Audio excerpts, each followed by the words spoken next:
Okay. We call the meeting to order here for West Dakota Water Development District December meeting. First thing on the agenda is the Pledge of Allegiance. So please stand. You would. The flag is over here. I pledge allegiance to the flag of the United States of America and to the republic for which it stands, one nation, under God, indivisible, with liberty and justice for all. Please remain standing for the invocation. Do you see me, Bud, anywhere? Lord, thank you for this day. Thank you for this wonderful holiday season. Please keep in mind for everybody to feel kindness in their hearts and generosity towards others, and that everyone's cars fare better than mine on Black Friday, which was icy as all get out. Please don't do that again to us. And that everyone gets home safe this evening on these chilly days. Amen. Thank you. Black Ice Friday. If you feel free to sign in, we appreciate it. Sign up sheets over there. Thank you. Okay, if we could have the roll call, please. Okay, roll call. Coast? Yes, I'm here. Yerke? Here. Driscoll? Here. Jovic? Here. Rollinger? Steve, are you here, Steve? Yeah, by phone. Williams? Here. Mack? Here. Bialotta? Here. Harris? Here. Okay, all present. We have a quorum. Okay, thank you. Next item on the agenda is approval of the agenda. Before we approve it, Dan did receive a letter, actually a ballot from South Dakota Association of Rural Water Systems for the West River Director position for Class B that we remember the last meeting they were asking if anybody on our board would like to apply for that. And so we got a ballot. It has, let's just put it on the agenda. I'll go over it then. I thought that was due already. December 27th. It's due on December 27th of this year. So if we could add that to the agenda. Any other items? Motion for approval? Move to approve with that Moved by addition. Dan Driscoll, Second. seconded by James Bialak. We need to reword the hydrology conference. Oh, okay.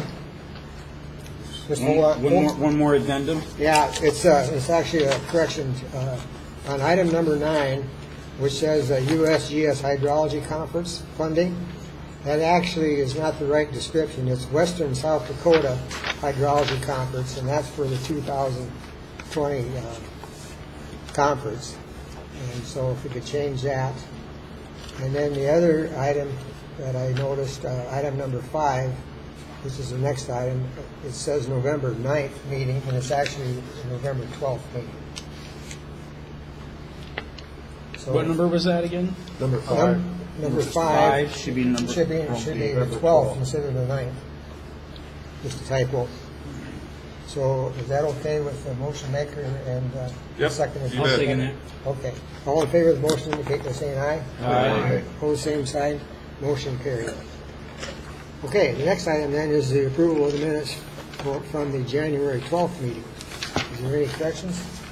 November 12th. November 12th. Did I say January? Yes. I'm over 70 now, so. That's okay. Okay, I'm sorry, the November 12th. Is there a motion? Motion to approve. Motion by Nathan for approval, seconded by Tom. Mack. Discussion. Seeing none, all in favor of the motion indicate by saying aye. Aye. Opposed, same sign. Motion carried. Item number 6, conflict of interest. Is there any items on the agenda that any board member would have a conflict of interest disclosure to make? No. Okay, Dan Driscoll. I'll abstain on number 9 since USGS is one of the sponsors of that conference, and I'll also inform the board that my appointment with USGS runs out at the end of this calendar year. There's no authority for that appointment to continue into the upcoming year, so my status will be different beginning January 1. Won't be working for them anymore? Right. Okay. Did you hear that? Yes. Okay. I have a Anyone question. else? I have a question on 15. What bank are they proposing? Which bank he asked? It wasn't decided. We talked about either the Okay. Community First or Black Hills Federal Credit Union. I've got some information on both in the packet. Okay. Anything else? Okay. Moving on to the treasurer's report then, Dan. Okay. Could I ask where the ballot item is going to be on the agenda? Oh, I would say item 16A. Towards the end. Yeah.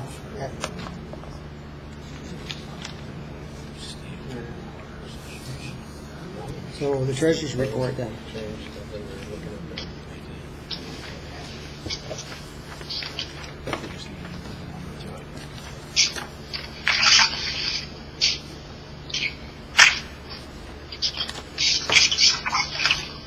Sorry about the wavy screen there.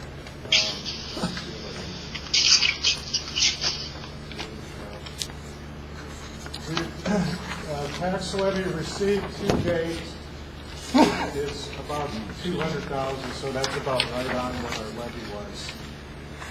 So that's basically clears us out for the year on our income. Got a little bit of interest, almost $900.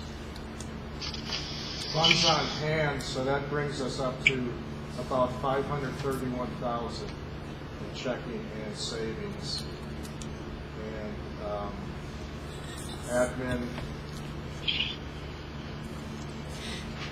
let's see, admin budget, or admin spent year to date is about $72,000. Our water projects come to about $67,000, so total expenditures year to date is $135,000. So I'll move on if there are no questions on that part. Any questions? Okay. So looking at project expenditures, the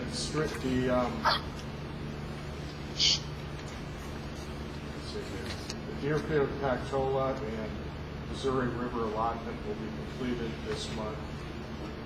There's still a little bit yet to be billed on those, but if you add that to what we've approved so far for 2020, our unpaid obligations right now are about $47,000. That's my report. Okay. Any questions on the report? Motion to approval by James. Second? Second. Second by Thomas. Any discussion? All in favor of the motion indicate by saying aye. Aye. All opposed, same sign. Motion carried. Thank you. Dan? Okay, the next item. Item number 8. Holly Telford is here, representing Marty Lumen to give us a status report on the septic system work.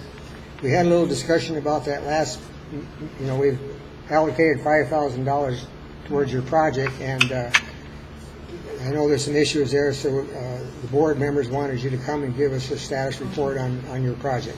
What happened is, he got the letter. Just a second, can you, are we picking her up, or do we need to have her on the We microphone? need to have her by one. Can you come up here so that we can get you on the recording?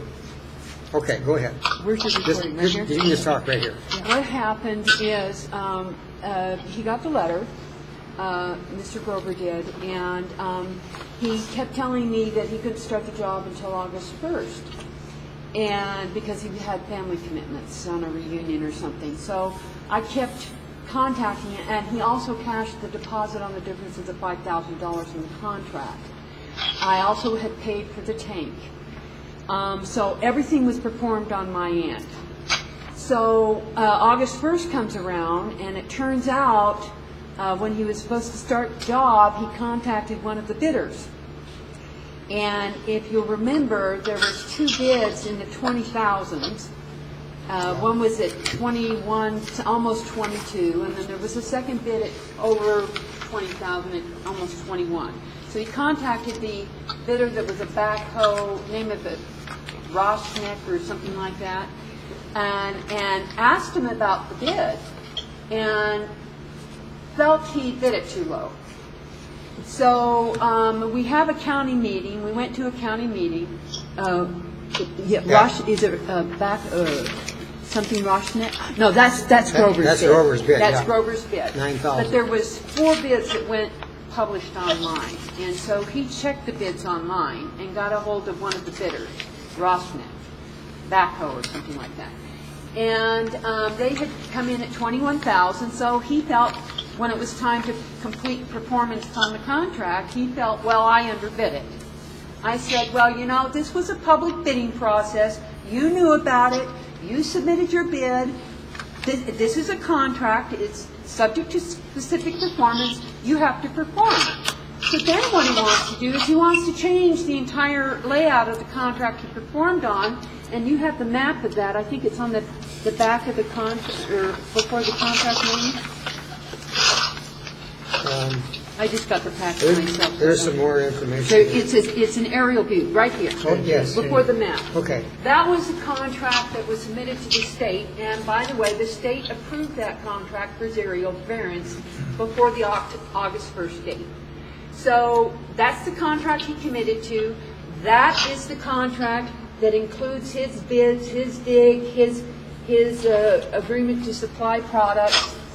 And there was a tree in the way, and he was supposed to take the tree out. He even procured me to knock down the tree, which I did, and it was a huge one, so it was some money. So I performed, plus overperformed on the contract, and he decided, well, I underbid this at the time he was supposed to start, so we have a county meeting where he doesn't want to conform to the contract anymore. He wants to cut it down. So at the county meeting, I said to him, no, you're going to perform the contract as you promised. And in the meantime, the neighbor, who owns 2.5 acres next to me, posts a spike fence, which is a fence telling you that you're not to go over it or interfering with their view. It goes under South Dakota law. It's illegal to do that. And then proceeds to organize a reason why he shouldn't comply with the bid by telling me and Grover allegedly, but Grover was in on it, that if he crossed the line to dig the trench lines, which is the only place that the septic system can go to resolve the issue of not coming back into the house on the septic fluid, that he would charge me with criminal trespass. So Grover uses that as an excuse not to perform on the contract. Well, he can't do that because it's an FHA violation, it's a violation of common law under South Dakota law. You cannot post a spike fence, especially in a health and safety issue. So I submitted those authorities to the board, and in the interim, I had the Department of Weatherization come up. And they submitted this report. They cannot do, the home had needed weatherization done in the roof and the basement. So he had to do an audit on the house. And he came up with a mold and moisture health and safety assessment, which signifies mold all over in the basement because of the backflow of septic and water into the home. And indicates that it's going on through the piping system, so they won't do any weatherization on the home until the septic is resolved.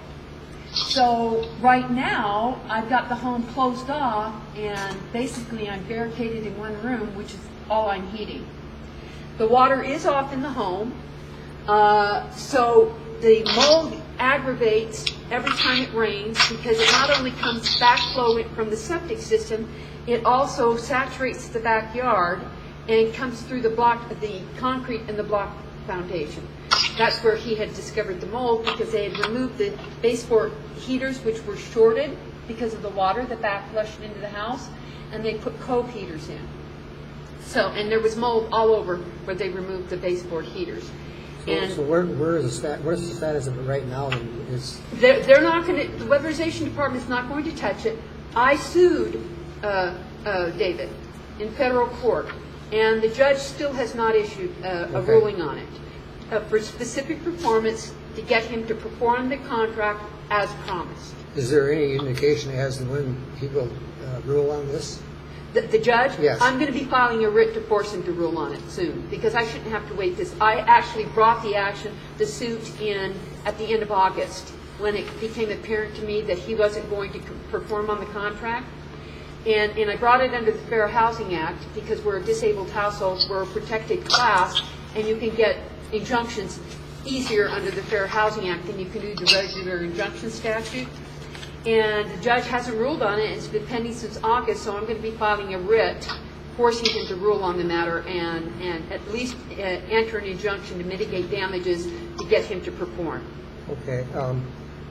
When this happens, could you, if it's okay with the board, would you come back and I will absolutely be give happy us to an do update that. as to when Yes. we could expect this project to be completed? Yes. And, Yes. Because we're holding this money right yeah, now. I know that, and I've done everything I can possibly do to perform.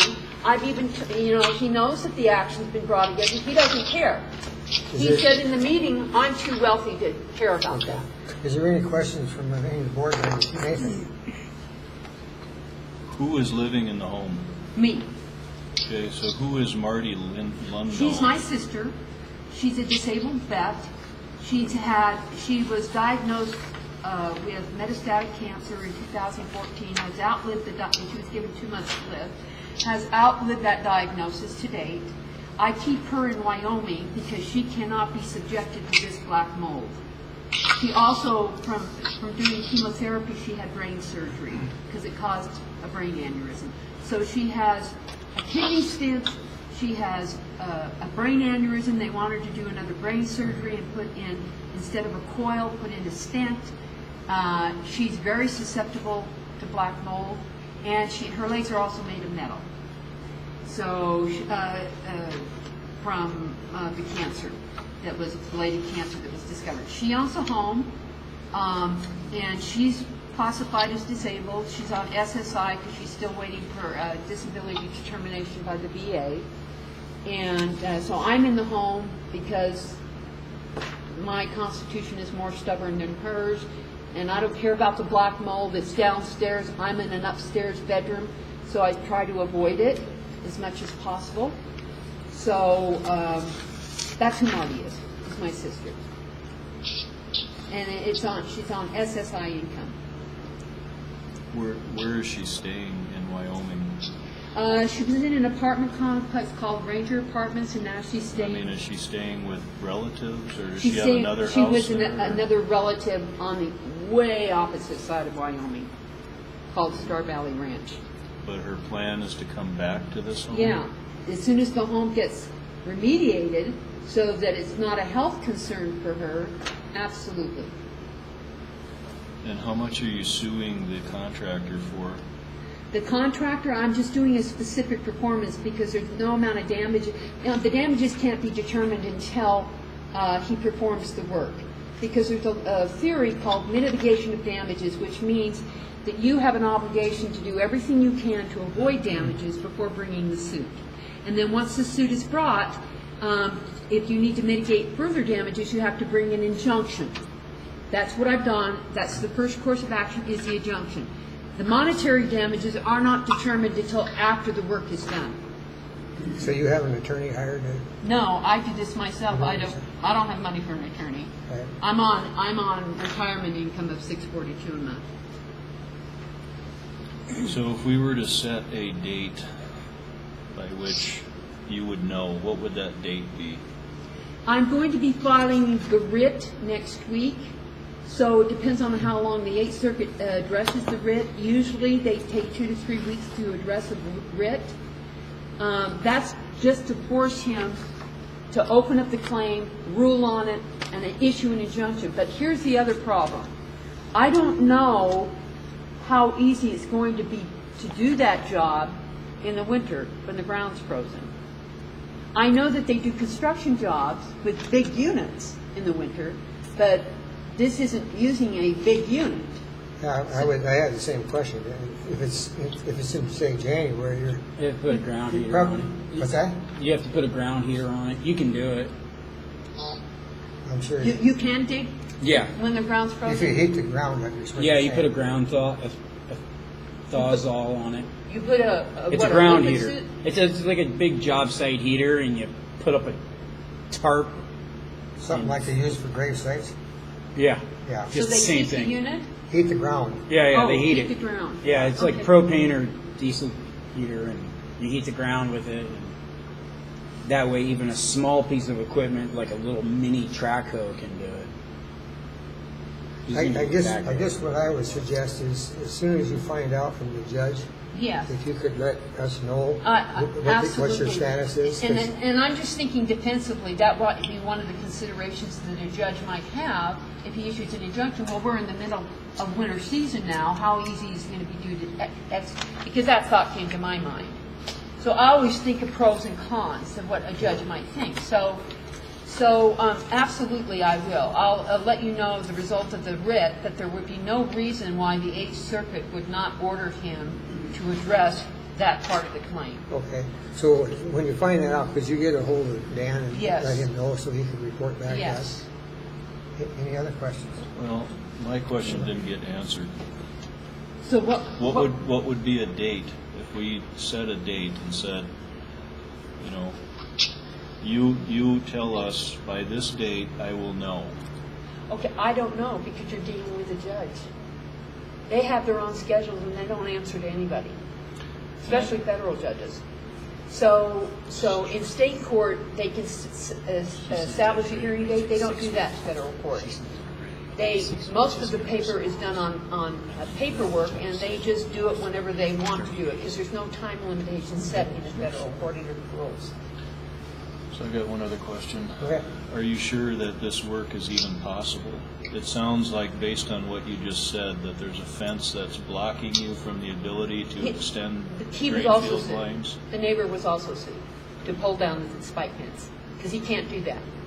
And all the state law rules have been issued, and the reason that was imported to the federal court is under the Fair Housing Act, because there was a fair housing case, and I think I even gave that to you, didn't I, Dan? I believe so. It was a 2019 case where a neighbor had posted a spike fence because her neighbors were Jewish and she didn't like them, and so she posted a spike fence, and she was ordered to take the spike fence down, and they established it as an FHA violation because you're a protected class under race under the FHA as well. I'm ignorant. I don't know what a spike fence is. Spike fences is any type of barrier that a neighbor puts up that does not beautify his property or increase the value of his property. Like if they erect it out of pallets. Yeah. Oh, okay. He Or- erected it out of the freeway poles, the green freeway poles, and then he put signs on it, "Do not trespass." So he actually wasted money on posting. If they put up a 16 nice, fences. pretty 6-foot dog-eared fence, nobody could say a thing. But if they do something like that, then yeah. Actually, if the fence interferes with the view, if you bought the property for view purposes, or it interferes with any light coming onto the property, then you can force them to knock it As down. long as, there are a couple things that you can't get away with. Yeah, so that's a spike fence. Doesn't really answer your And questions. he's also part of the lawsuit with the contractor. I wish I could Okay. answer yours, but they don't have any definitive time schedule. I can tell you in the long run what's going to happen here. Either the contractor's going to do it, and they're going to do a very poor job because they don't want to do it.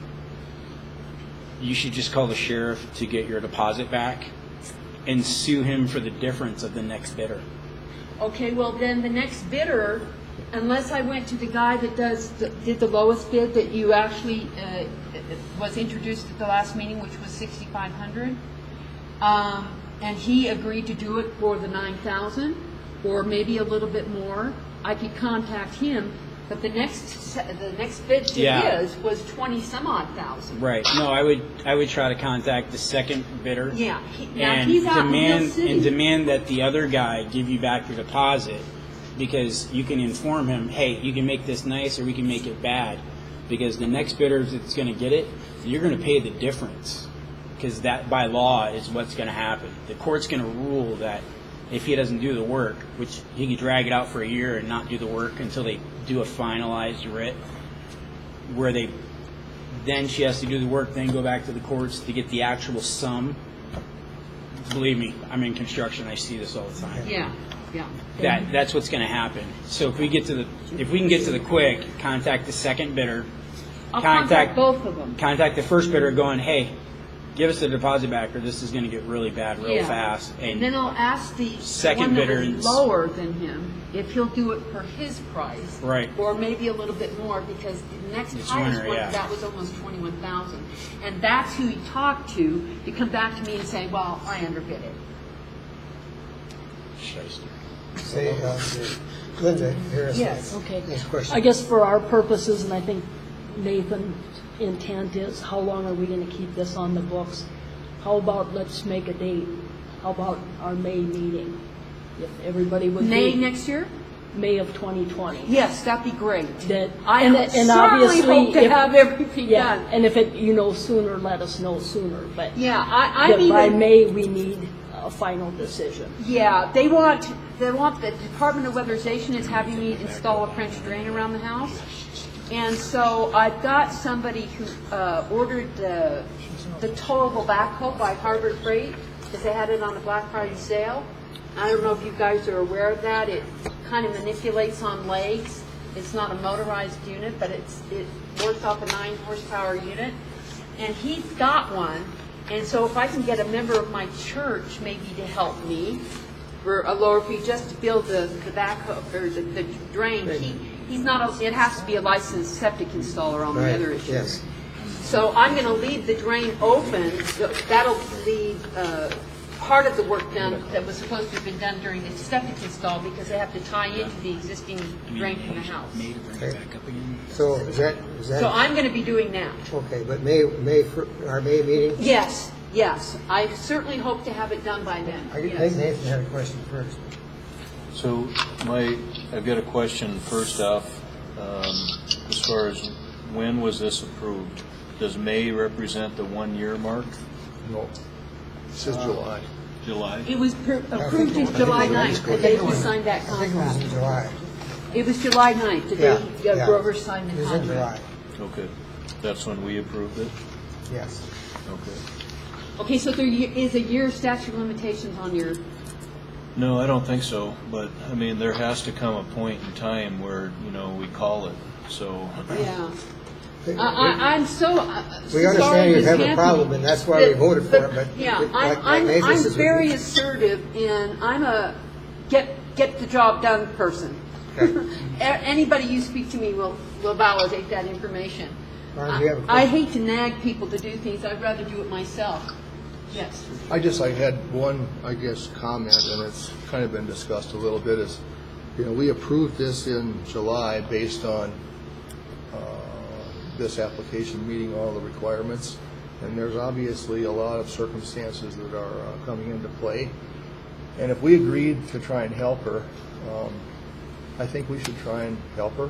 If she comes back in May and gives us an update and she's not quite done yet, I guess I'd just like to know that, but I'm not opposed to continuing to maintain this on the books for this fairly small amount to try and help us solve the situation that's out there. Okay. I appreciate that. And as far as getting a hold of the lowest bidder and seeing if he'll take the job on and do it during the winter, I will do that in the next 2 weeks. Try and get some type of commitment from him. And then I got one other question. Do you have private water, or do you have city water? No, it's community well. Okay, so water. there's community well, so there's no Yes. well restrictions on your property. No. Okay. It's just strictly septic. Okay. And the wires are above mine. I got another guy for you to call. Oh, great. That would be perfect. Okay, so So can you give me move his on? number? Here, write it down on the back of this. Thanks for coming, Would Holly. you like a copy of the weatherization report on the mold issue? I don't think we need that. Okay, all right. So anyway, thanks for coming, and we'll look forward to hearing from you in May then. Yes. I got a file on that. Yes. Okay, thank you. Can scan that? Because I haven't scanned it on my records. I just picked that up today, or I'll scan it and send it to you. Okay. Okay, thanks again for coming. Thank you. That was item 8. Item 9 is the Western South Dakota Hydraulic Conference that's in 2020 funding, and Joanne Royce is here to address that. I'm Joanne Noyes with the South Dakota Geological Survey. I'm a member of the Western Hydrology Conference Planning Committee, and we're just coming forward to request the $2,000 for funding one of our for funding the luncheon speaker and stuff like that. So Now, we get two. yeah, it's all spelled out in that letter that we included in your packet. Okay. What does it say? It says, We get two. directors and staff will Half receive price 2 after. free registrations, and additional registrations will be available for half price. Okay. So, What is the price if we go for the extras? I'm sorry, What is the half price in dollar amount? $1 a month? No, a dollar amount. What's What's the dollar? Oops. the dollar amount? Sorry. It echoes in here. Actually, I believe we raised our registration fees. The early registration fee is going from 70 to 75. So if you get your registration in early, it would be, what, 45, 40? No, 35, 35. 37. 37.50. Yeah. 37.50. Or if you're late, it's $50. Is that the half price or is that the regular? That's the half price. So what's the normal price? The normal price is, early fee is 75 or 100 after a certain date, which I don't have the date, I'm sorry. Is there a motion? I put one up there, that's sufficient. Oh, I have a substitute motion.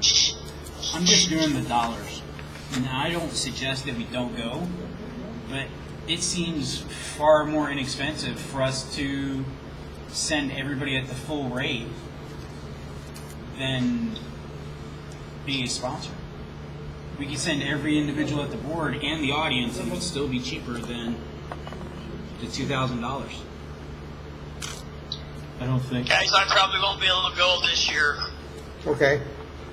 Due to my handicap, I'm disabled now, and I got to make sure that it would take a lot because I have to have a room that would be disability. And Okay. the only people I get in and out of right now is my fiance, so I'm really limited in movement right now. Okay, Steve, thanks. And Julie's my caretaker. She just can't take off and go there because she works from the house right now. Okay. She works, so there'd be no way I'd be able to get that worked out. Okay, that's Unless fine. Gabe would get me for a caretaker to hire one to sit there with me. Okay, thanks. All right, thank you. Well, I guess we don't really have them. Yes. I wanted to respond to that. I don't think the purpose of that is necessarily to buy ourselves some tickets to get there. I think it's to sponsor that luncheon. 2 years ago, the session prior to this, I know we sponsored that. We weren't mentioned. I was very upset by that. I think that was probably by design. I let people know that I was upset with that. But it is, I've gone, I think, almost every year for the last several years. I think the conference is very well done. I think it's something that is definitely in line with what we do here, what we should be concerned about. So from my perspective, I think it's worth supporting. So that's the way that I look at it. I guess we don't really have a motion on the floor. I thought it was on the board there. I just Nobody put made it it. as- I haven't actually said that. He but pre-wrote it, but nobody made the motion. I would make the motion that we fund the 2020 Western South second. Dakota hydraulic. I second that. All right. Steve seconded. Any discussion? Seeing none, all in favor of the motion indicate by saying aye. Aye. All opposed, same sign. Motion carried. Nathan, I'd like to respond to that mention again. Last year, I tried to increase your recognition by doing the board for you, or Yep. the poster board. And I included, or I've passed out a copy of the original board that I've given you, which Dan Malalik has in his office. But seeing how you guys have kind of made the future use permit issue kind of a good project, I've tried to include that, so the second page is a blow-up of what I would propose to change on that board for you, and then the third is actually a layout of the board. And that's including mention of you guys during the luncheon speaker.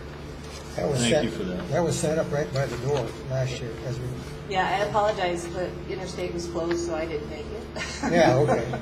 I think that's good. I like it. And we actually lost money at the last year's conference. So, just for your information. But I thought West Dakota got some good publicity and recognition last year for the people that were there. Dan spoke during the luncheon, and we were all able to stand up and be recognized as well, and then do our award presentation for Dr. Lisenby. Well, the conference is going to be April 30th this year. We're going to try and get it late enough so that we avoid snowstorms. So you guys will have plenty of time to look this over, and if you have comments, you can give them to Dan, and Dan can give them to me if you want to change it. If you don't want to change it, that's fine. We would leave the board as is, or the poster board. So, I guess I'll just make one comment if I could. sure. We haven't heard Dr. Waterman's final report, but I think it's on a par with, what we've just recently done and heard all about in terms of the water right and the future use. So I would encourage those two, if you're going to make something bigger, because they're more recent, to include that one as a bigger format item, if this is a layout that you're proposing. Yeah. What was the other one? This one. Oh, okay. We're going to hear about Okay. it in the final report here in just Okay, seconds. the modeling, the Yeah. process on the Yeah. modeling stuff. Okay. Because they're the most recent kind of big deals. Yeah. Okay. I'd hope that might be on the agenda for the hydrology conference this year. That'd be very good information. Are you planning on doing that? Very good. Okay. Yeah, Matt. I have sort of a procedural question, and thank you very much. For your Well, I have presentation. one more thing. Oh, you do? Okay, well, I'll wait till you're done. Since it's the Western Hydrology Conference, and I'm one of the planning committee coordinators, we would request that one of you would like to sit on the coordination planning committee, if anyone would be willing to do that. Anybody want to Because we volunteer? always like to have someone else sitting on the conference planning. Time commitment? How often do you meet? I think we've had one meeting so far, and that was maybe October, early November, maybe. So we'll probably only have maybe one or two more. You volunteering, James? Oh, yeah. Okay. James, you would? James So- by a lot is volunteer. So I'll get, your email's on the Yep. thing, so we'll just mail you. I'll get that to Galen, and he can mail out the. Sounds good. Great. Very good. Now I'm done. That's called? The planning Planning committee. I still have- Bob, go My ahead. question is on the floats. Is Steve still on the line? Yes. Okay. I think that on the floats, is there a rule that, I'd like to make a suggestion that we have roll call votes when he's online, You can do that. because that would That way everybody gets counted for sure, Okay, if you won't mind. I don't Good. mind at all. Thank you. Okay, we'll do that. We'll have a roll call on every I thing. have a question for Joanne. Yes. Last year you made that poster for us. Yes. Can you help us out again at cost, I think? Yeah, in fact, if you give me the board back, it would be like $10, do and I that. can just paste it over the top of it. Okay. That was Or good. I could try and $10 peel right it off and then paste it over the top. No, store the top of Sounds good. It is thick paper, so it should cover it just fine. it. It tatters as it comes off. Thank you, Joanne. Lay smooth again. Thank you. Okay, moving along, item number 10, final report from School of Mines on the Deerfield Pecola Rapid Creek Drainage System Analysis Modeling Project. Did you want to read it? Oh, you got one there. You can leave, yeah? Oh, yeah. Anytime. Thanks for coming.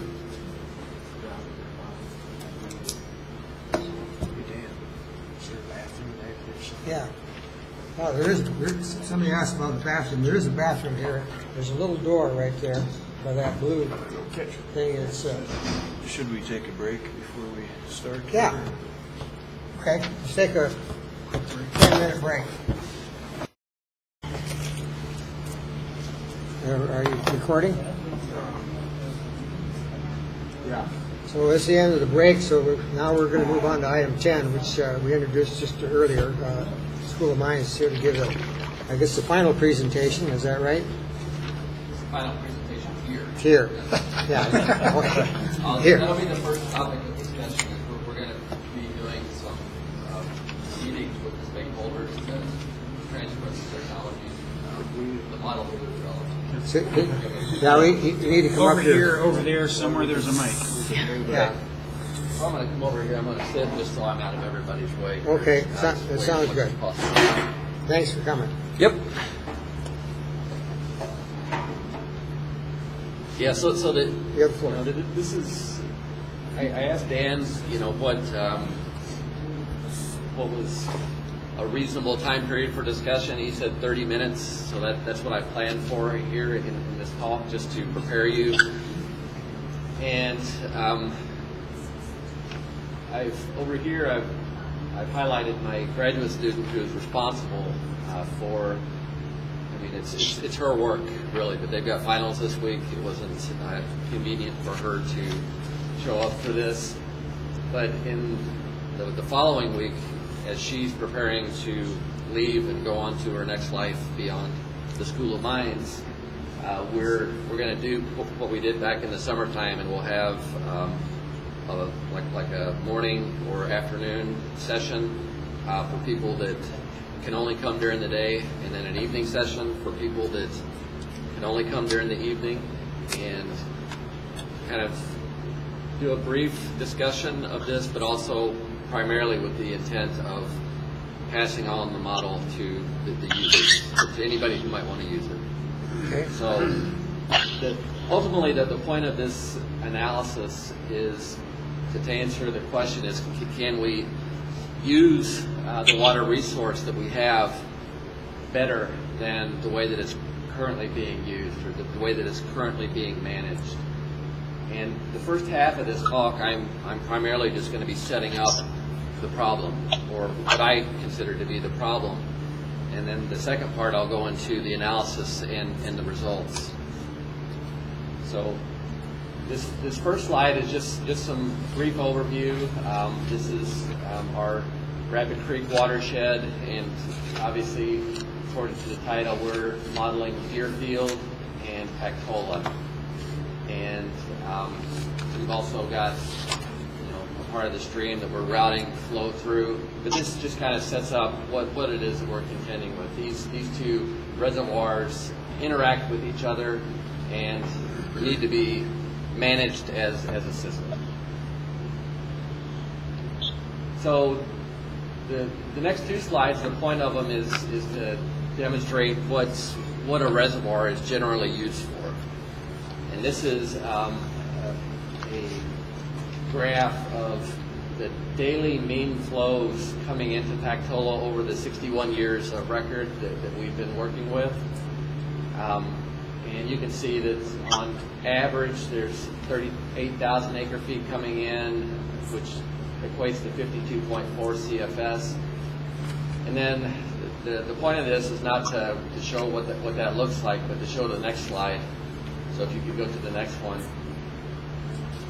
This is what a reservoir is intended to do. So a reservoir stores water when there's inflow coming in that you don't necessarily need to be going out. So during periods of low flow, you might be evacuating water. So this black curve again, that's going to be our inflow time series. And then this is just a hypothetical preferred outflow, and it's the water manager that decides what's the preferred outflow. And anytime that the outflow is bigger than the inflow, you're going to be evacuating water from the reservoir. And anytime that the inflow is greater than the outflow, you're going to be storing. And the whole purpose of this is to take advantage of every drop of water that we can in the system. So this project was primarily driven by what I would consider to be fish issues. So we were in contact with the Fish and Game and with the Black Hills fly fishers, and people are primarily what kind of drove our pursuit of this project was what happens during the wintertime. During these periods of low flow when the fish population can struggle. My intent is somewhat bigger than that, and to look at it not just from the standpoint of the fish, but from the standpoint of how can we best manage every drop of water so we don't waste any water in the system. So you can go ahead and move on to the next one. Just to set the context for what we're dealing with, this is Pecola, and what we actively have available to us to manage is this conservation pool. So above the conservation pool, there's an area that attenuates floods, but they try to evacuate that flood control volume as quickly as they can after the flows subside. And in general, where you're going to be operating and what we have to work with is this 55,000 acre feet that's in what's known as the conservation pool. So if you could move to the next one. So that was for Pecola, and this one is for Deerfield. So Pecola, we had 56,000 acre feet of conservation pool. This one, Deerfield, is a smaller reservoir, 15,000. But in between the two, between Pecola and Deerfield, we've got a system that can, in some respects, be considered as a whole body. So somewhere in the neighborhood of 70,000 acre feet.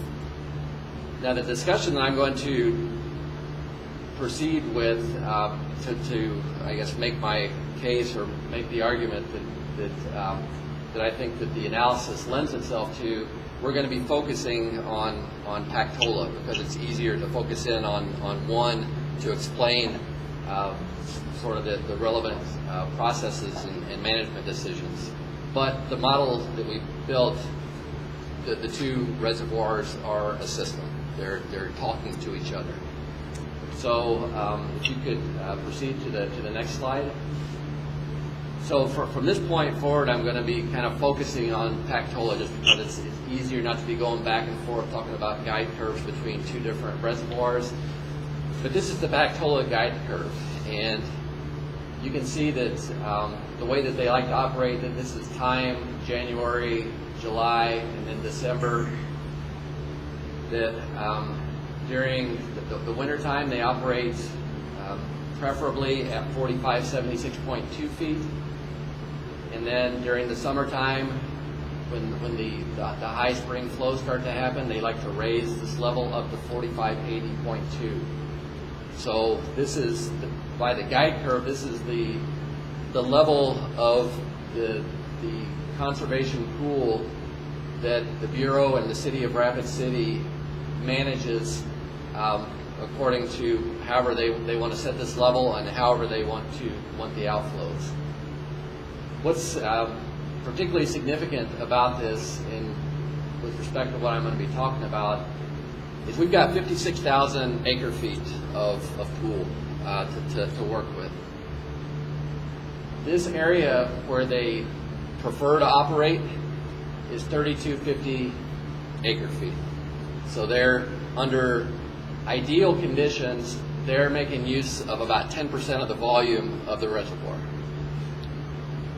And our argument is we think that they can make better use of the volume of the reservoir. Just like 3 slides ago when I showed you the purpose of the reservoir is to periodically be able to store water that you want to keep for a later period.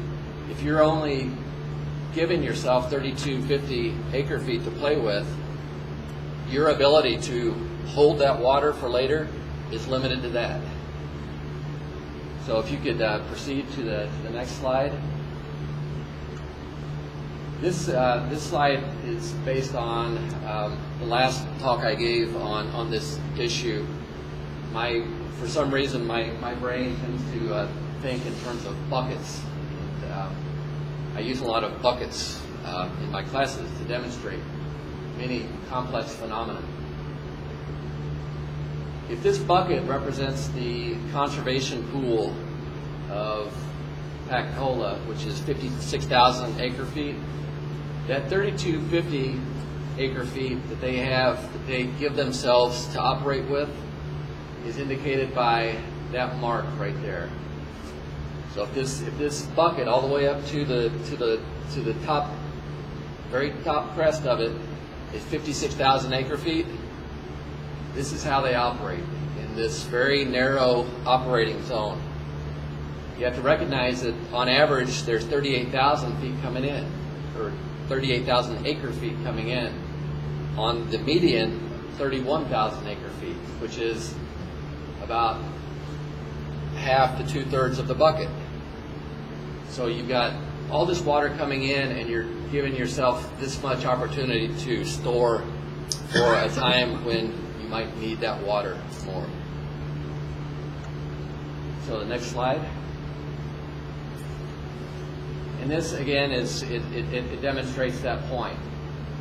The bottom of the pool, which is down here at 4440, 4420, and the top of the pool 4580. So there's about in between the outlet works and the top of the conservation pool. There's about 140 feet, and they operate in about 4 feet of it most of the time. So there's long periods of time. You can see that there's 10+ year periods of time where that pool is full. So what that means is they're spilling water. They're letting water out that otherwise would have been beneficial to store for some other purpose.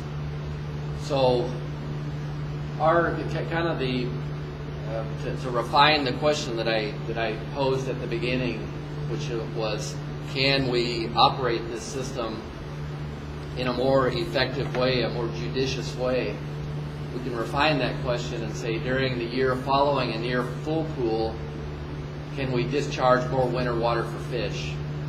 And basically, what we're talking about is bringing that pool level down below 4576 as a standard operating procedure to make better use of the water.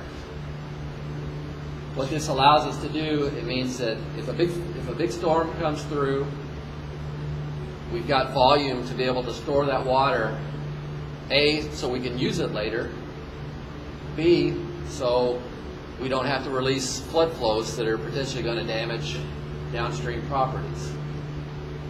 So that's kind of hits both of these points, that this idea of spilling water, of this water that's being released without any specific purpose because the pool is full and there's no place to store the water.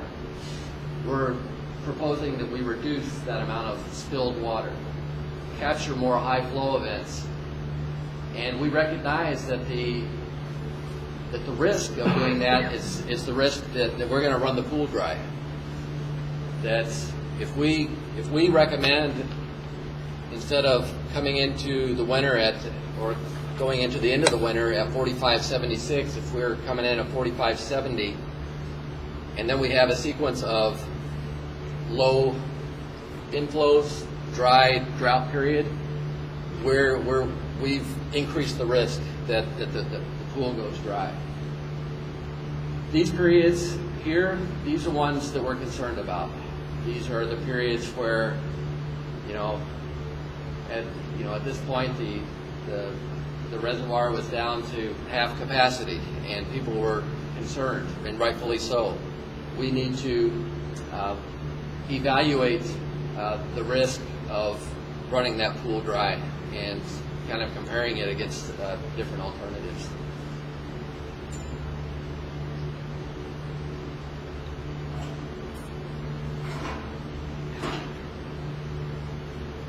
So again, I've just got a few more slides to kind of set the stage. This is a histogram of how much inflow typically comes into Pecola. You can see the median 31,900, average 38,000 acre feet. And you can see the distribution is kind of a log normal type of distribution. The bulk of the years there's going to be coming in to Pecola between 10,000 and 50,000 acre feet. And then there's some outliers. It's the low end that we really have to be concerned about. And then, in addition to the inflow, the other wild card in this equation is how Rapid City is going to order their water. They have rights on 49,000 acre feet, which basically means they have the right to drain Pecola, the pool, if that's the decision that they make. If you have a low year that only 9,000 comes in and they call for their full water right, then obviously there's going to be some dialogue before that happens, but they certainly have the rights on the water to do that. However, historically, the bulk of the time, the water order that's being put in over the course of the summer is 8,000 acre feet or less. So when we're talking about a pool that's 56,000 acre feet, we've got a mean inflow of 31,000, or a median inflow of 31,000. Most of the time it's small, 0 to 2,000, and then the great majority of the time it's under 8,000 acre feet of water that's being ordered by the city. And this is the last slide in the setup part of it. So I'm going to be talking about some things about dropping the pool, increasing the flow rate. What that means in terms of relating flow to volume and volume to stage of the reservoir. If we increase the flow by 1 CFS for a whole day, that's 2 acre feet of storage that's evacuated from the pool. When we're talking about dropping the pool level of the lake, every foot that we drop is evacuating about 800 acre feet of storage. Which means, and that's dependent on the stage of the pool, because it changes, as the water goes up, the area gets bigger. As the water goes down, the area gets smaller. But up near that 4570, 4580 mark, this is kind of the standard. Which means that if we're going to release 6,000 acre feet for fish, we're talking about dropping the pool about 7.5 feet below what would normally be operated, which would be that 4576. So when the dialogue was with the Fish and Game, and they said we would like this 6,000 acre feet for the fish, And if that gets released during the wintertime in excess of what's coming in, we're talking about dropping the pool level by 7.5 feet. And then finally, that 6,000 acre feet, if we run it out over 4 months, that equates to about 25.2 CFS on top of whatever was going through there before. So that's kind of the order of magnitude of what they're asking for in terms of increasing the flow for us. Give us the 6,000 acre feet. We're talking about roughly 25 CFS extra during the winter, or the worst part of the winter months. So now we get into the analysis part of it. So we build this model. It's in it's publicly available software, HEC-RES-SIM. It's by the Hydrological Engineering Center of the U.S. Army Corps of Engineers. It's basically a mass balance model for the reservoir that allows you to implement operational rules to run simulations of various alternative operating procedures, or you can do things like assign values or assign currency to the different functions of the reservoir, and if you have a good forecast, then you can decide how you're going to operate in the next month or the next 2 months. That's how the Corps uses the software. Well, we've got basically 61 years of past data and very little ability to forecast what comes out in front of us. So the Corps, when they're operating like the Missouri River reservoirs, they, when the spring high flows come, they have a pretty good idea of how much snowpack there is and how much flow that they can expect, and they can make a pretty good projection out for the spring. We can't. We're looking forward. We're basically blind, which leads us to the issue of basically looking at this statistically based on the past record.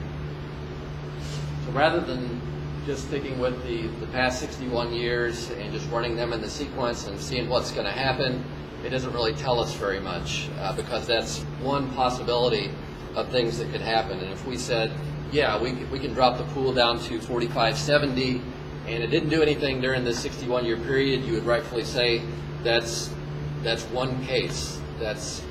There's no guarantee that the next 61 years are going to look just like the last 61 years. And that's totally valid. So what we do is we build these synthetic time series based on the 61 years of record that we have. So this time series generation is a Monte Carlo method, which, as the name suggests, it's basically a card game. It's a probability game method.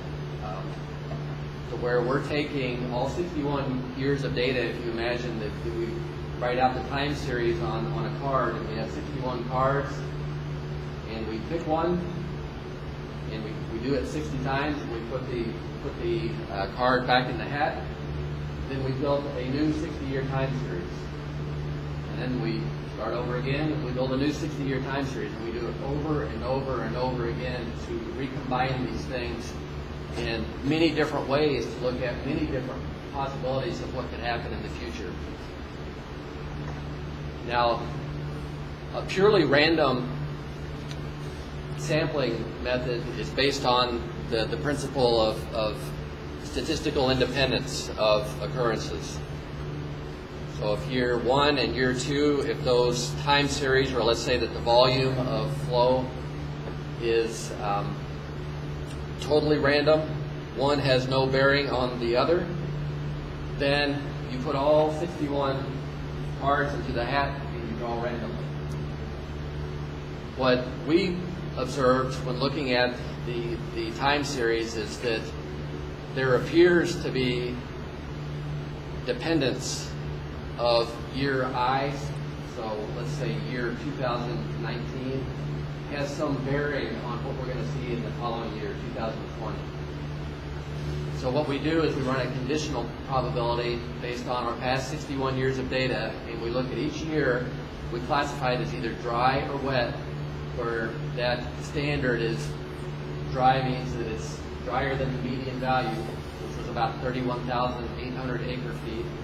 Wet is wetter than the median, and we evaluate each of those 61 pieces of data based on, is the next year, if this year was dry, what is the probability that the next year was dry? If this year is dry, what is the probability that the next year is wet? Obviously that's going to sum up to 100%. If this was purely random and you had a large enough data set, these numbers would be 50-50. That it's just totally random. That's not, and you'll see it in the inflow time series. The wet periods tend to come in groups of 3, 4, 5 years consecutively. The dry periods tend to come in years of 3, 4, 5 years consecutively. And that's for us, in terms of evaluating the risk, it's those periods of dry where if you run 5, 6, 7 periods of dry, one after the other, that's where we're going to be in trouble. That's the case in terms of evaluating the risk of what we're proposing. That's what we need to quantify. So we developed these conditional probabilities. Now instead of one hat with 61 cards in it, now we have 2 hats, each with 30 cards in it. And we start with a random draw, and if it's dry, then we draw a random number. 2 out of 3 of those random numbers are going to be dry again. So it's basically, in the synthetic time series that we're generating, we're representing this issue that these dry periods and these wet periods are going to cluster together. For me, that's a conservative way to make sure that we capture that risk of low drought period, and it's really the best that we can do with the data that we've got. So Rosemary developed a whole series of alternatives and went through an iterative procedure between evaluating different ways that they could operate on Pecola, and then picking from among those the best and combining it with how they can operate at Deerfield, and back and forth. And just as you know, I'm not going to go through these because it's tedious to go through all these different ways that they could possibly operate at the reservoir. But this alternative one is basically the current way of doing business. That they hold 4576, 4580 as much as they can. We set a criteria of 50 CFS during the summertime to be able to meet the demands of the public works and of the irrigators downstream. During the winter months, they'll release as low as 20 CFS, and that's, unless we have like a really wet winter like we had this past winter, the year before, that's pretty much what they do. And then if the pool drops way down here, 45, 40, then they can go all the way down to 7 CFS. And if it turns out that the pool is up, then again, they're going to tend to operate around 20, but they're only going to drop down to 15 CFS as a minimum. What we're, you know, we evaluated various alternatives. Excuse me. Yeah, Steve. He's not finished with his presentation yet. Can you hold off? That's what I'm saying. So Go ahead. Sorry. So this last, or this alternative that amongst the many that she evaluated, that we thought did the best in terms of minimizing that amount of spilled water, the water that's let go without any purpose to it, while not increasing the probability of the reservoir getting so low that it's going to go dry. What we're looking at is when the pool is high, 4576, that they release 50 during the winter time. 4573, that they release 45 as a minimum. 4570, that they release 40. then once we get down here at 35, we reach a at least a current threshold for the cavitation flows, which I know is something that you're interested in. So at 35 CFS, basically nothing can happen unless they go down to 20. So it's either it's a switch. So they don't release between 35 and 20 CFS. The 20 CFS, there's two outlets. There's the main gates, and there's a bypass valve. The bypass valve will release 20 CFS. The main gates will go from 0 all the way to full. But they found that when they operate between 0 and 35, when that gate gets lowered, the velocity comes shooting out of there, that they start to cavitate. So they will not run the main gates at 35 or below 35. So basically, it's either 35 or 20. That's the way that the system is, and that's part of the impetus for looking at, I know that you've talked about maybe looking at possibly revising the outlet or modifying the outlet works so that they have some more flexibility there. I think that 20 CF is if it's at 4580. That's a full pool. Yeah, if it's down, it's not 20. Yep, that's a good point. Yep. Yeah, the 20 is based on full pool. Yeah. So when their circumstances are such that they do that, sometimes there's only like 13 that comes out. Yeah. Okay. It's a bad deal. Yep. Tough situation. Yep. So we propose this, that that they release, at least while the pool is at 45, 60 or above, that they release it at 35. Basically down below that, where that's the area where we're in trouble. And when the pool gets down to 45, 60, our recommendation is that you stick with the conservative way of doing business and not release very much water for fish, because we're at risk at that point of going dry. So from 45, 60 down, so that's, well, what we're talking about is the upper 20 feet of that pool. The lower 120 feet, our recommendation is that they stick with the way that they've been doing business. Just because at that point, you're in total risk management mode.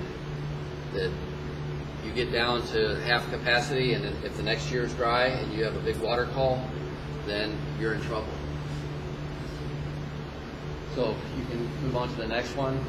Just to tell you, what our outputs look like. So we take all these 60-year sets of data. We run it out for 60 years. We see what we get, which looks something like this. That's the pool level, and then this is the outflows. And then we reset the system for the next 60-year run it again, and see what happens. And we do this many, many times to generate a statistically representative sample of all the possible outcomes based on the data that we have today. So this is just to kind of give you a sense of what it is that we're working with when we're analyzing the data. So you can go on to the next one. And I'm getting one more slide into it.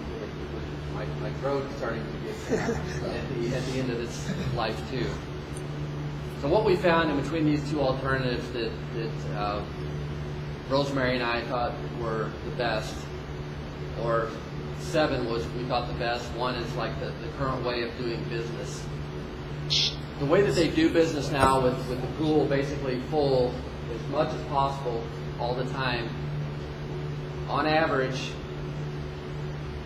in a 60-year sequence, you can expect to waste 7,500 acre-feet per year over that 60 years out of the 31,000 that's coming in.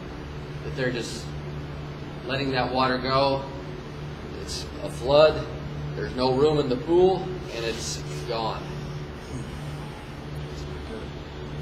Now, the low water failure dates, by keeping the pool up all the time, the probability that the dam, or that you're going to run a high probability of going dry is very small.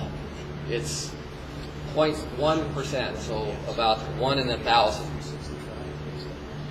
And that's good. I mean, that's, in terms of low risk, it does a good job. When we start to look at a third criteria, which we consider to be a secondary criteria of low winter releases, Q less than 35 CFS, this doesn't do a very good job. So about half the time during this 10-1 to 430 period over a 60-year sequence, about half of those years or half the days in that 60-year sequence, they're going to be running at 20 or less, 20 CFS or less.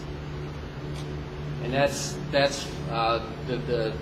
the main concern of the Fish and Game is those years where we're running 20 CFS or less. Yeah, that's what he said.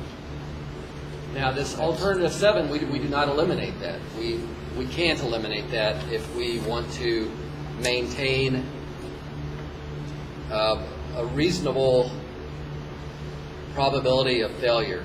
And by reasonable, I mean very low probability of failure.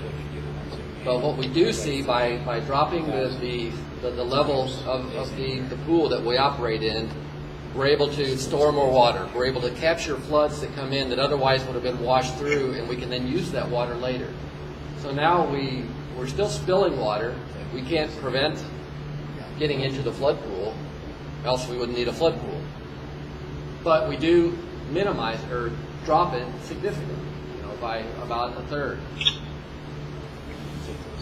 By operating the 2 dams, so if we were just to operate Pecola and keep Deerfield the way it was, our probability of low water failure would actually be somewhat higher than, because we're always running the risk of, in year 1 of a 6 or 7 year sequence of bad years, that we're coming in low.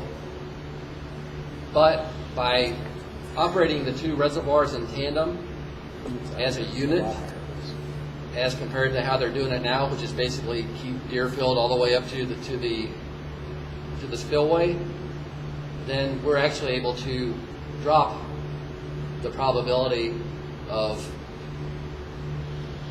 that water level getting down below 4520, which is where I consider that's the point where a water call is going to dry the reservoir, basically.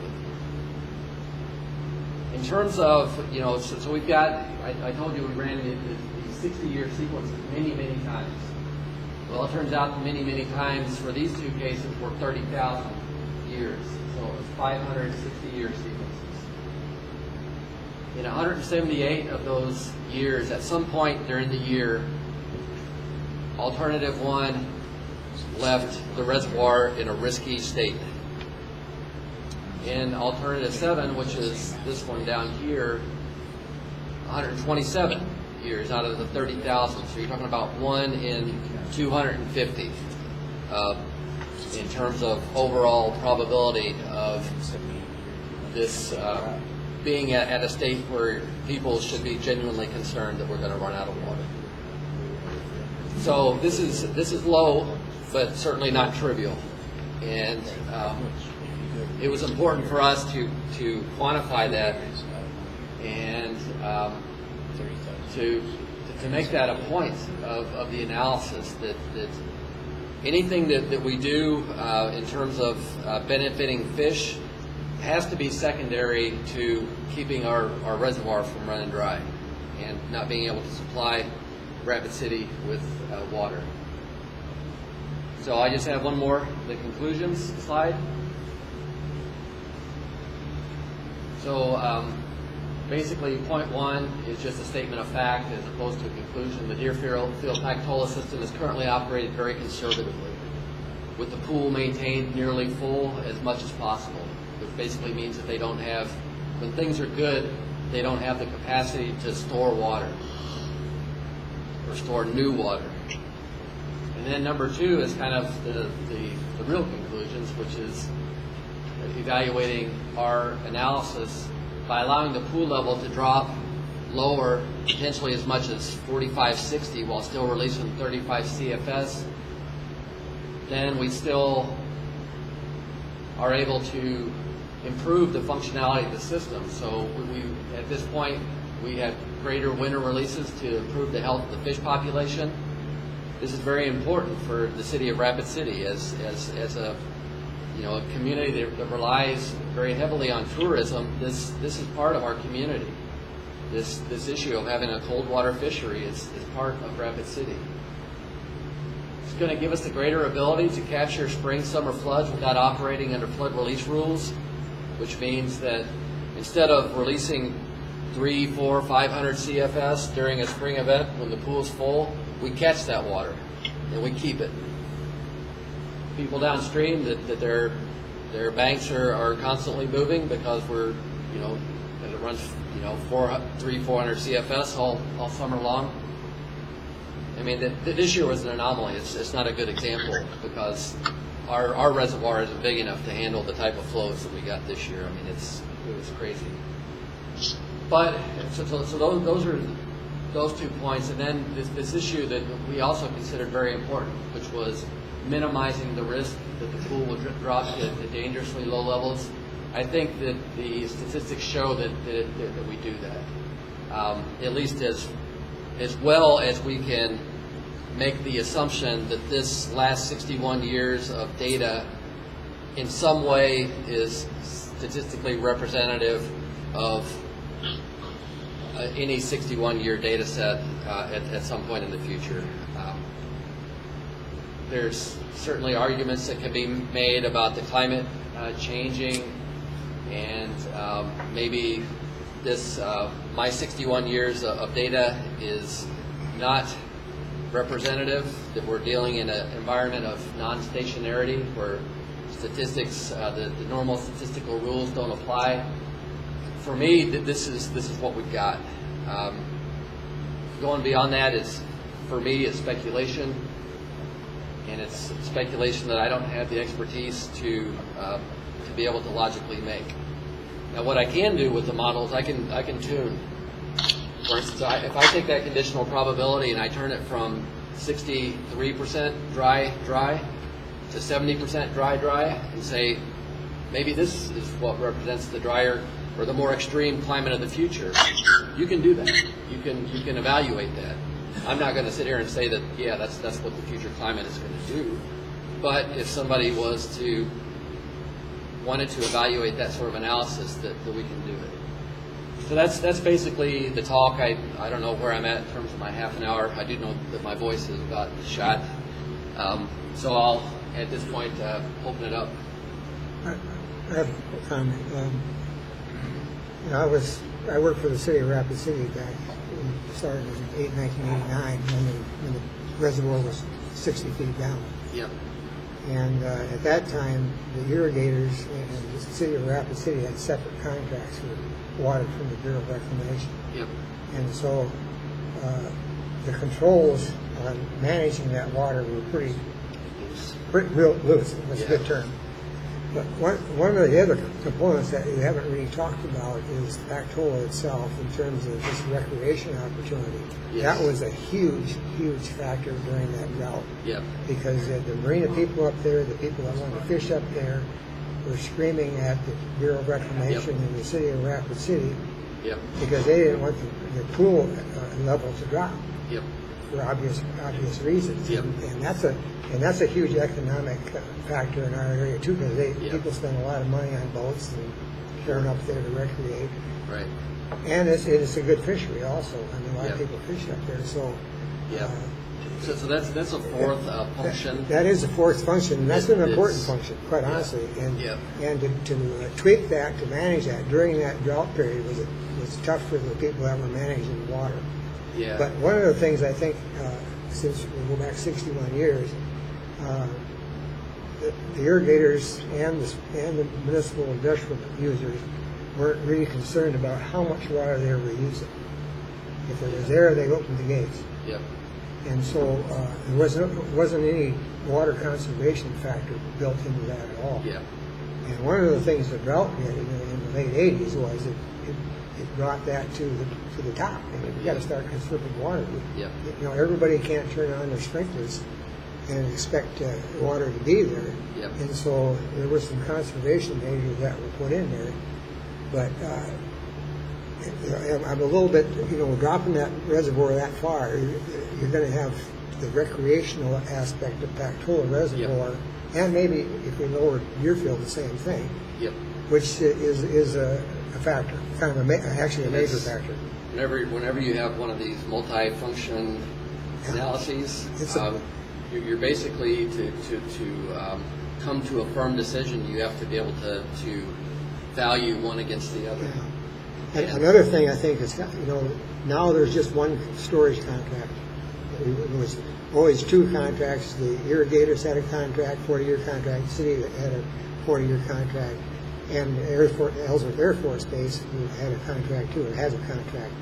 So the irrigators decided to join in with the city on this 49,000 acre storage contract that they have with the Bureau. And so you have one less party managing that water. Versus, this is before, well, in the 1990s when they did the contracts for the water out of Pecola with the Bureau of Reclamation. And I think that's going to help level that management issue that used to be kind of a disaster. I had the histogram that showed the water orders. Yeah. Oh yeah. So we tried, to feed the model.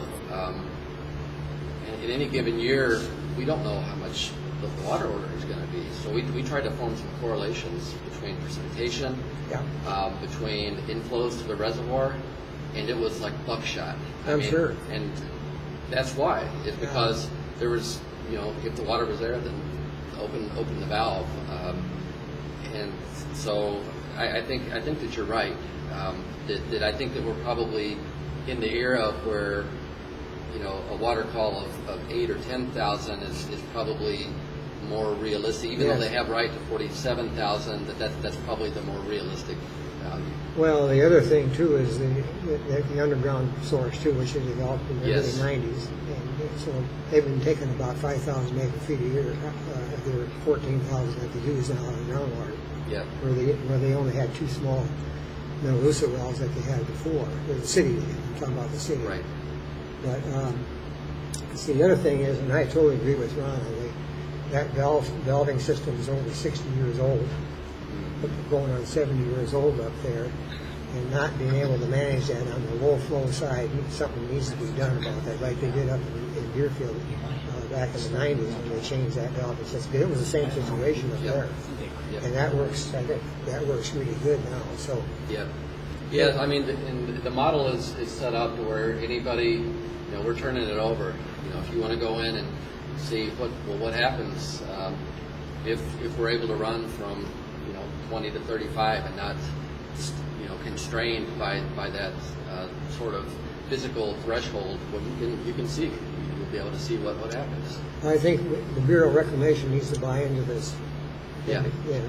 This needs to be. I don't think. Have they seen this yet or not? The Bureau of Reclamation? They have, Okay. not in its final form. But Okay. that's we're trying to get a meeting next week at a time where they can join. Oh, good.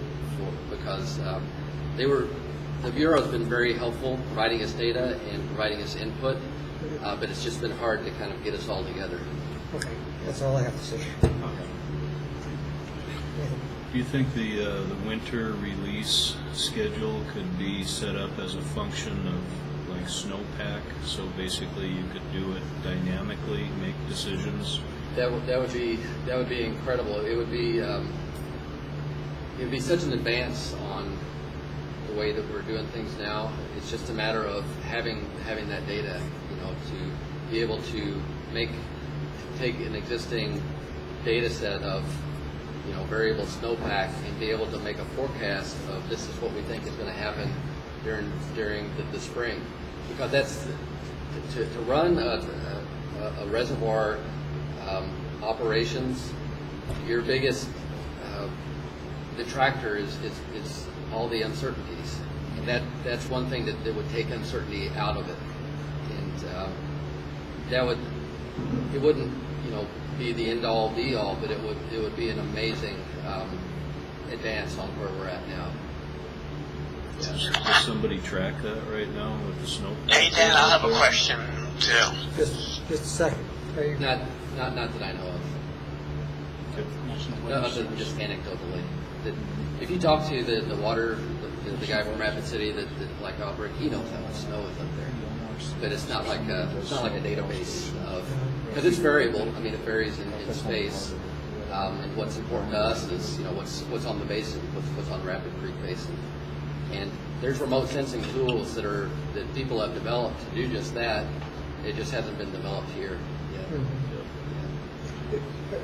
Let's let Steve ask a question. Steve, go ahead, Steve.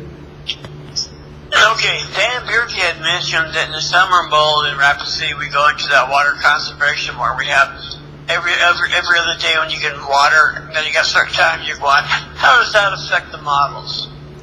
So it's going to be a matter of, like right now, the way that we program in the water orders is we set 50 CFS as a minimum release during the summer to account for, and it's because there's so much uncertainty in what we think is they're going to ask for. So we just say 50 CFS minimum during the whole summer period, and if it turns out that these conservation measures turn out to have more of an impact, to where now the city's only asking for 40, we can change it.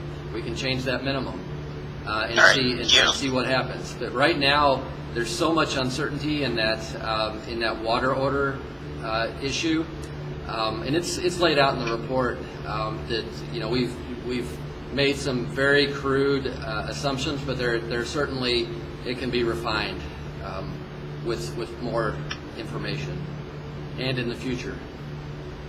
Thank you. Yep. Okay, who's next? James. Okay. So the data shows if we run it the way you're predicting, 178 years out of 30,000 runs dry. At some point during the year. Yep. What if you took the minimum to like 30% dry? How many years does that encompass out of 30,000? So because at 30%, basically they're going to shut everything down anyway, and the creek goes dry. Yep. So at that 4520, which is what we said is our threshold, that's roughly a third of the capacity.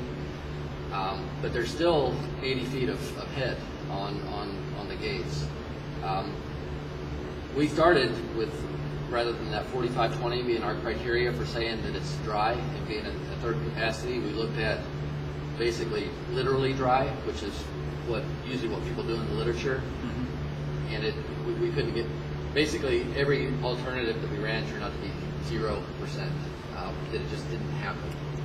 Okay, so that's, when you said dry, you meant that's the 30% level. That's the 4520 elevation, which is about a third of the capacity. With the idea being that, again, there's so much uncertainty with that water call that if we don't have that, 15,000 that's there at the bottom, in reality that could be gone.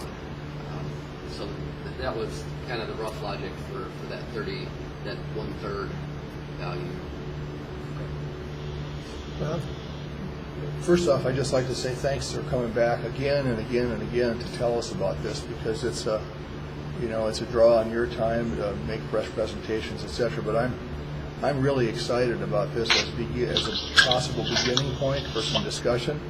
I know that 20 years ago, when I was in the mix on working on this would have been a really valuable tool to help us. I think it can be a valuable tool going forward, especially with potentially including some predictive elements on the front end that would accommodate groundwater conditions, snow, those kinds of things, precip.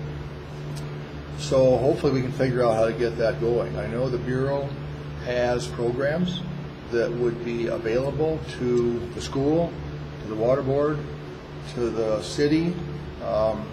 They're under the Water Smart program, and they have 50-50 matching grants that are particularly designed for these kinds of exercises on Bureau reservoirs. So perhaps we can explore how we can be a part of pushing this forward, in the future, because there's a lot of benefits. It's not just the fish, it's the flood storage, it's the better riparian aquifer conditions for well owners, it's all of those things. Yep. So Yeah, I agree, and I also, talking about like the 4560, maybe that's too low. These decisions are, they still have to be made. These are human decisions. It's not me or Rosemary saying 4560 is the right level. This needs to be refined based on, because in reality it would go through like an environmental impact statement, and that you have to take into account all the different stakeholders, and in the end they come to an agreement. That's definitely anything that can increase the ability, even if it's a month, to predict what's going to happen a month over the next month would be an incredible improvement of how you can manage the system. These reservoirs were allocated by U.S. Congress. Yeah. And so when they changed the contracts, the 40-year contracts, when they expired, in order to change those to the way they are now with the storage contract, and before that it was a year-to-year allocation of water. So you use it or you lose it kind of deal, which is a waste of water, a lot of waste of water. But this new contract, that's a storage contract, long-term storage contract, and pooling that water for irrigation and municipal industrial use, and then allowing some water for fishery and recreation was kind of all those stakeholders, the city, game fishing parks, recreation people. There was a whole bunch of people involved in that decision. But I think it was a good start. But with something like this, as a management tool, I just think it's awesome, it's great. Yeah. Bob. Just one more comment, then I'll be quiet. Okay. But go ahead. Yep, I'll wait for it. I was just going to say, it really fits in with the kind of discussions we've been having in terms of, water supply for the future for Rapid City. If we've got 31,000 acre feet coming in on a mean, over that 61 years of record, there's an awful lot of potential there to service, water needs here in the hills that we're not doing now when we're only looking at a management scenario of 3,200 acre feet of water, a tenth of that. So it's a big deal to me, not only for the fish, but just for the future use of the water resources that we got right here in the backyard. Yeah. Go ahead, Bob. Thanks for coming. That was interesting. I have a couple of questions, and one would be, who's the customer for the model, and are you possibly, do you have customers for the model? No, the customers are you. You all paid for it. I know. So the people that funded the work were Western Dakota Fish and Game, and the Black Hills Fly Fishers, and Rapid Creek Preservation Association. And we've had these meetings, not very often, but whenever we've had an opportunity, that we also bring in the Forest Service. Obviously, the Bureau of Reclamation, they didn't fund the work. We've invited Rapid City with no closer contact than Dan from Rapid City. But these are all our customers, so to speak. And the model is going to be turned over. We're going to post it on a server, and anybody can get at it. Are you going to encourage students of the future to either help update that model or add parts and pieces to the Corps of Engineers? The reason they have a pretty good handle on how it flows is the snowpack in the Rockies, and that they make pretty good predictions. Right. I always thought the Corps of Engineers ran the valve part, but they just built the They just built the dam. The flood control part of it. Under flood stage, they run it. Oh, okay. Well, anyway. Yeah, to answer your question, I certainly, it's a tool that Rosemary put all the heavy lifting into, and since she's done that, it's it's in a fairly ready farm to where you don't have to be like a master computer expert to be able to make changes to the model and run these simulations. I was just thinking along the lines of where you need improvements. You've outlined those in your final report. Are you going to then encourage students to look at that as possible ways to? I haven't thought about it formally yet as to how I like introduce this, for instance, into classes. Or I've had students that I've employed as undergraduate researchers. That for instance, if we got a few $1,000 to from Fish and Game or somebody that let's look at these different alternatives and update the model in this way, then yeah, by all means, if we can employ somebody or just implement it into a class. I haven't formally thought about that kind of. Say, Dan, I have another quick question. Okay. Just a second. Well, thank you. The only thing I would suggest would be making sure that you can spread your questions to other parts and fields within the School of Mines. Yes. To say, well, what do you need? You need a sensor. Well, what do you need a sensor for? Well, I need to know snowpack. Yeah. And if it can be done, you could incorporate those and try to come up with even a better solution to this. Yep. So, thanks, so. Yep. Okay, Steve, go ahead. Okay, one of my questions was, are they looking at possible areas, land areas for future use to turn into reservoirs? The Bureau, not to my knowledge, the only thing I've heard, and it was only anecdotally, was this issue of a Brennan Reservoir that was somewhere down in the valley. But I don't know the slightest thing about it. I don't think that they're seriously around here looking at new reservoirs. At least not in any formal sense. Yeah, there was a study, this Brennan Reservoir project was a study quite a few years ago, but I think the conclusions, I don't really remember, but they decided not to proceed with it, and I'm not exactly sure why, but the thought was that this excess water that was being released, like wintertime flows, especially during times of high water like we have right now, that we'd capture this water in this reservoir, and then the irrigators could use that water for their, for the irrigation demand, and it could also be another recreation opportunity for people living in this area, kind of like Angostura, and that would take the demand off of Pecola and Deerfield reservoirs, but it never came to fruition. Does that answer your question? Yeah, just kind of, because it seems like as we look at all the issues related, the one thing going forward we're probably going to need at some point in time, I think this just seems to be one of the possibilities for an answer. Maybe the cost is too much. Maybe there's just not a lot of areas where you can do that. I don't know if the cost of something like that's probably pretty enormous, I'm assuming. I'm sure it is. Yep. Okay, thanks. Any more questions? You have a question, Dan? Your name was on a project idea at the June meeting regarding a hydrological model for inflow. How would that tie? I assume that would tie into this as an input. Yes, that kind of gets to Nathan and Ron's points about anything that we can do to provide any sort of forecasting ability for, even if it's a month. If we were able to have a hydrological model that was able to basically determine the soil moisture, which then we could relate to how much inflow is coming into the reservoir, that would help us make a decision as to how we're going to release the water in the next month. I do know that Lisa Kunza and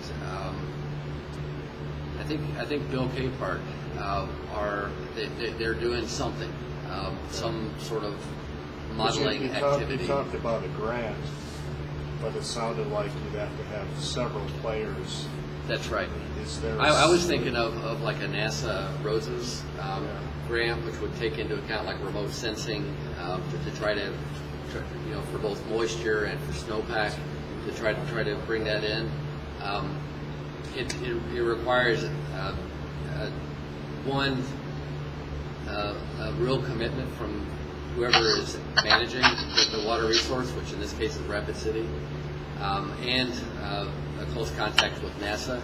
And I think that right now the biggest hurdle is Rapid City, is getting somebody to really advocate for improving the water resource. Well, the reason I'm bringing it up is as you know, we fund projects, and I'm just wondering if there's maybe a scaled down version of that. Yeah, I mean, Proof of concept or something. I would certainly want to figure out what Lisa and Bill have going on before I, go about, replicating somebody else's efforts and why they're doing it. But That's fair enough. When it comes to projects, I keep a rich store of things in my brain. Maybe quick question. You said this is going to be on a server, so is this something we download the software? Or So I mean, you can download the HECRA-SM right now from the core. We'll put the install files on there.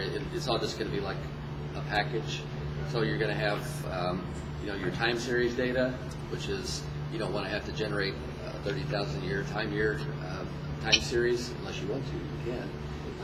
And then with data cards and the data files that drive that you load into the model and hit run. You can manipulate those, and I mean, once you have it, it's on your computer, and at that point it's your model. It's not. At that point, you take responsibility for what happens to the model. There will be a my model, which will be the version that I will back for whatever reason. Other things that other people do to the model is more for experimentation and just to try different things. What if we did this to the system? You're going to get a pretty good sense. Good. Dan? You probably need to be aware there are about a half a dozen snow courses in the Black Hills that have been operated for quite a few years. So That's through the USGS? no, they're operated by NRCS out of Okay. Newcastle, but Yeah. they exist. Yeah. They're there.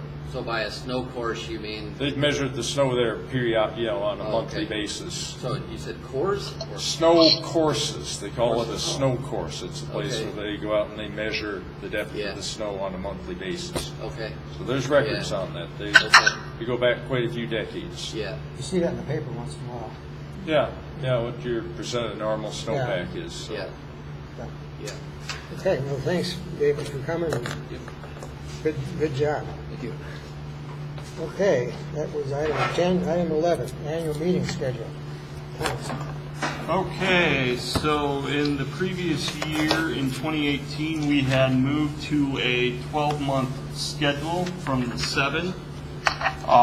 Just kind of looking at it, just trying to get a feel. I can give you the dates of the 12 months if we were to pick, which is every second Tuesday, is January 14th, February 11th, March 10th, April 14th, May 12th, June 9th, July 14th, August 11th, which we signify as our budget meeting, September 8th, October 13th, and November 10th, and December 8th would be the 12-month schedule if we kept the bylaws as is.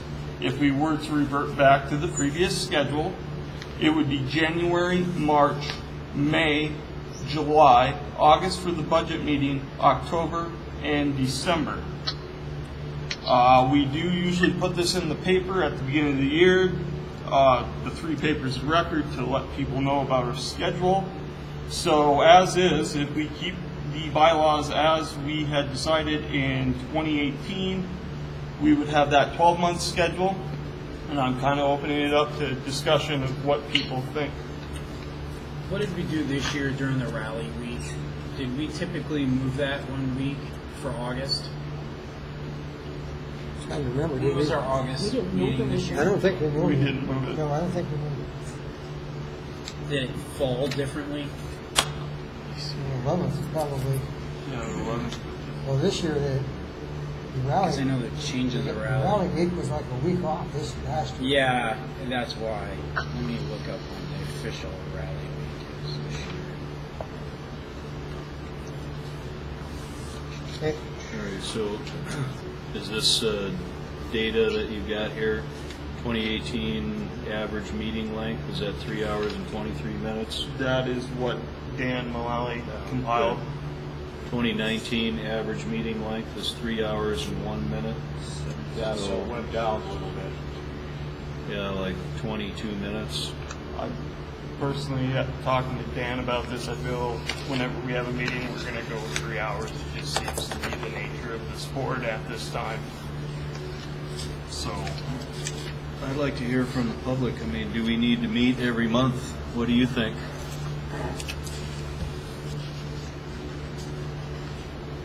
Any comments from the public? I think the monthly meeting's been a lot better because they weren't 3 hours before, they were 5 once or twice. We had one, looks like that was 5.5 hours. Yeah. Yeah, that was the one that got us kicked out. Yeah, so we got kicked out of West River. But that wasn't the only one. We had numerous that were into the 4.5 hour mark. Well, one thing, if we went back to, what was it, 7 meetings, that would save us some money.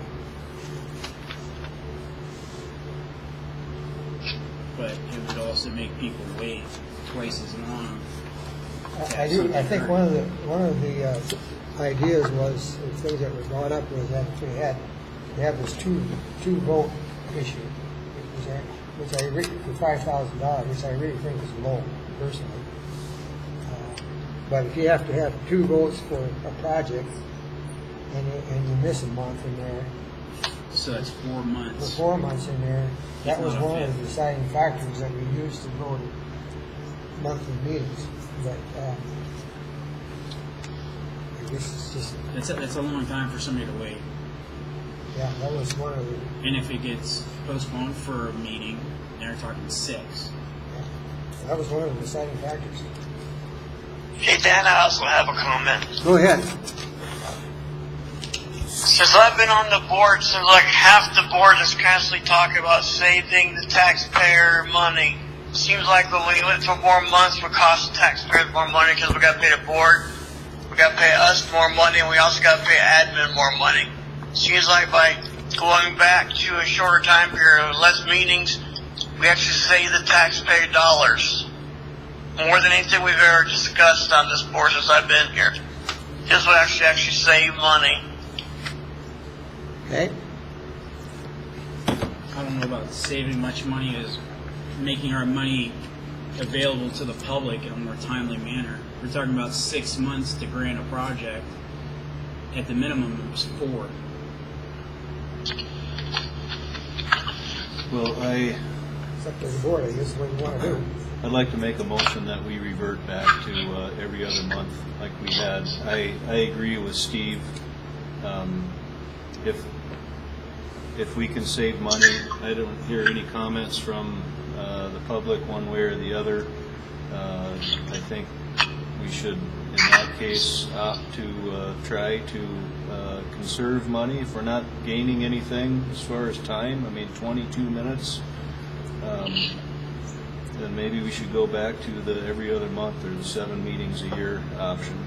I'd second that. I tend to agree with that.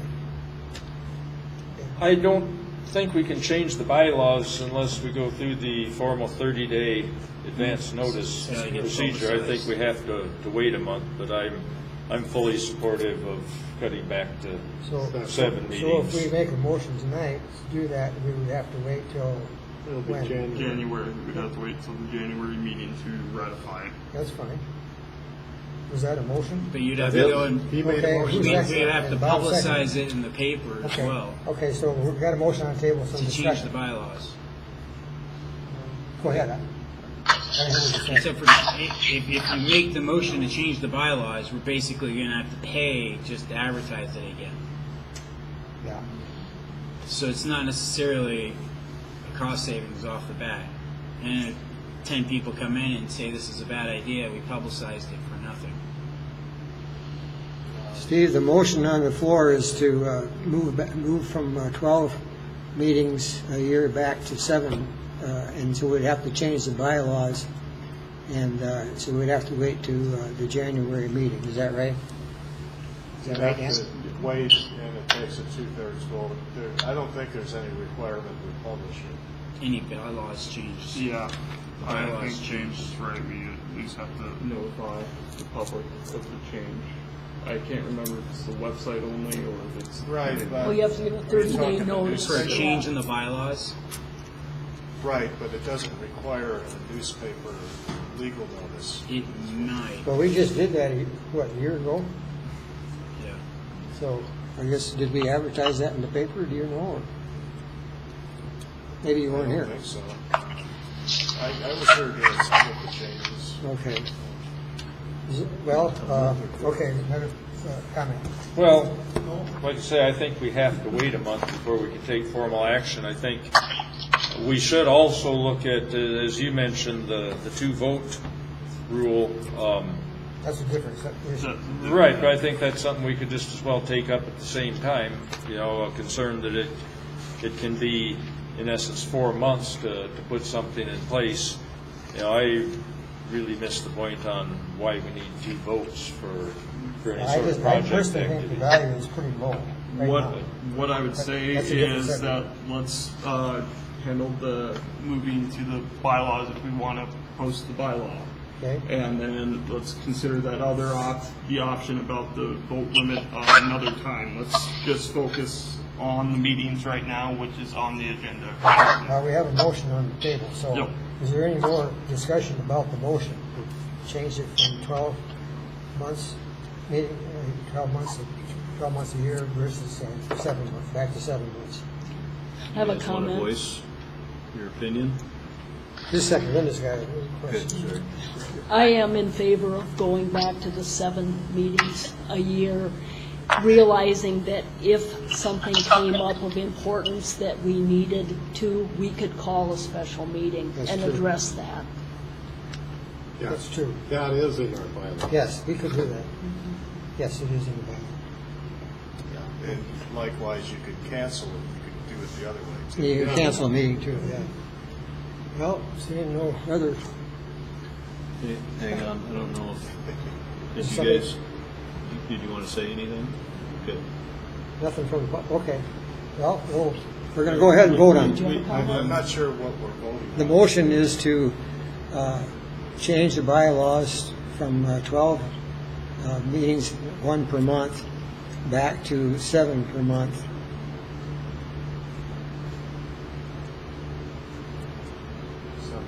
7 per year. 7 per year, yes. Yeah.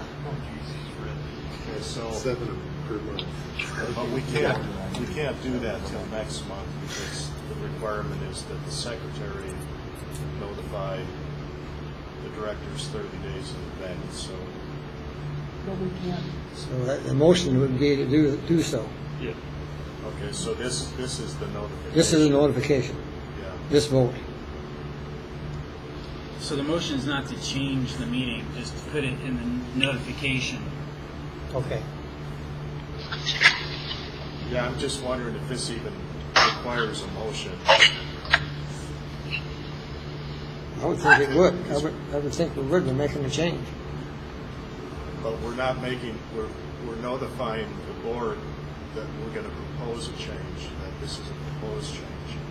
So this vote doesn't, You don't think we need to vote on it? I don't think so, but I'm kind of wondering, are we in limbo now? We don't have a schedule. Or did the proposed schedule go into January? I can't remember. Or the last year's schedule go into January? Because this is December. So we need to vote on an official schedule. It should seems have like been our taken out schedule went months ago. from February to January, if I remember So right. do you think we need to vote on this schedule that Thomas gave for a 12-month schedule and then change it in January? Well, I'm not sure what to do. I don't know if we need to vote on anything. The bylaws already tell us what the schedule is. But we have to publicize the annual schedule is what it is. And we can't publicize the annual schedule if we're going to change it But the that's week a- after. Yes. Well, that's a tentative schedule. It says right on the schedule, tentative, when we publish it. Yeah. So my opinion is we don't really have to do anything other than agree that we're going to vote on this next month. But then advertise it now? There's no requirement to advertise it. Is there? Just for a change in the bylaws, we got to notify the public. I would think it's, 30 days. I would think that we would need to take action to start the clock. And I would say what we're voting on is to do that, right? I think if you read the bylaws, We're looking at it here. any director can suggest a change to bylaws at any time, the requirement being that the secretary must be notified 30 days in advance, and the secretary must notify all board members at least 15 days in advance of when the action would come up at a meeting. Well, here's where it says, the policies and procedures of the district may be amended at any meeting of the board of directors by a favorable vote of at least 2/3 of those directors present and voting. Proposed amendments to the policies and procedures shall be submitted to the secretary by a director at least 30 days prior to the regular meeting at which such proposed amendment are to be considered by the board of directors. So yeah, it's got to get publicized or advertised at least on the website for 30 days. Well, we can do that. Because the But directors that's weren't not required notified. here. That's- The directors weren't notified 15 days in advance, so we can't change it today regardless. Right. That's why I'm saying this could be the notification right now. So we don't need to vote on it. Is that right? I don't see why, Okay. from what I read. So then we would be taking action at the January meeting, is that right? Okay. Because everybody is duly notified. I'm It will wondering- be on the agenda. Well, I'm wondering if we should, You could do a motion. I would think, if you want. why would it hurt not to have it on the record? at least we would have that, and we would know if we vote on it again in January, if we have to, if it's going to fail or succeed. Because I'm assuming that we would probably all vote the same way. Yeah. I think we should And vote on it. then we would know what we're advertising. Yeah. And so if we're voting, I'm wondering if we should modify the motion to indicate the months that we would be meeting, so we could have that in there. Okay. That makes sense to me. So you're talking about the 7 months? Yep. Yeah. Get Okay. those read back and stuck in the motion. The 7 months would be January. I'll give you a second, Dan. But we can't really vote on it because the public wasn't told for 30 days.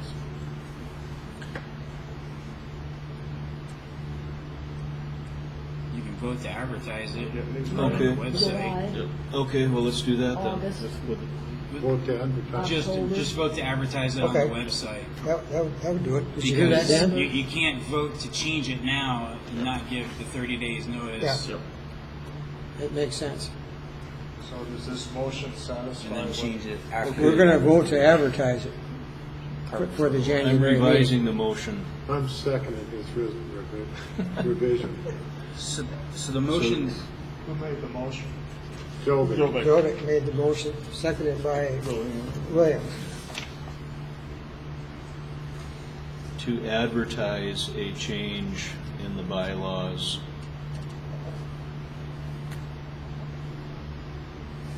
regarding the meeting schedule, or changing the meeting schedule to 7 per year.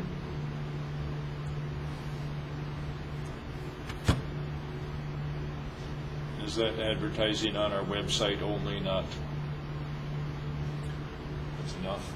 There's no requirement that we do anything else. Okay. This is advertisement, just having a motion, so that's probably a good idea. So is everybody clear on the motion then? Should I ask Steve? Steve? Are you still there, Steve? Hello? He doesn't appear to be there. I'm here, Dan. Oh, okay. We're going to take it's going to be a roll call vote too, by the way, to change to advertise to change the bylaws the meeting schedule to 7 per year, January, March, May, July, August, October, and December, to be voted on at the January 2020 meeting. Okay. All right, so roll call, please. Okay, roll call vote. Koth, Yes. Bjerke, Yes. Driscoll, Yes. Jovic, Yes. Rollinger, Yes. Williams, Yes. Mack, Yes. Bialotta, Yes. Harris. Yes. Okay, unanimous. Okay, motion carried. All right, that takes care of 11. Number 12, evaluation of contractor as described in our policies and procedures, policy 27 or 28. Chairman of the board shall appoint a special personnel committee to review the contractor/employee before the formal evaluation. And Linda Harris has been handling this, and everyone should have had an opportunity to fill out an evaluation form and return it. And Linda reported to me that most of us have returned one, and I will report that. Do you want to say anything? Well, Okay. yeah, I can finish, I Okay. guess.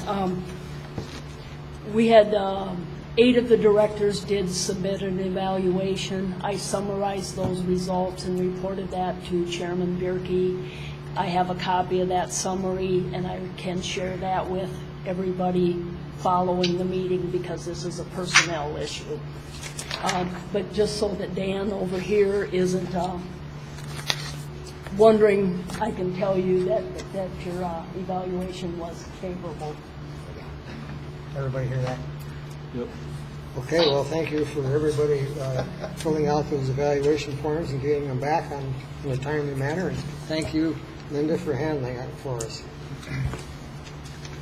All right, that was item 12. Item 13, action on RFP for administrative services contract. Director Driscoll.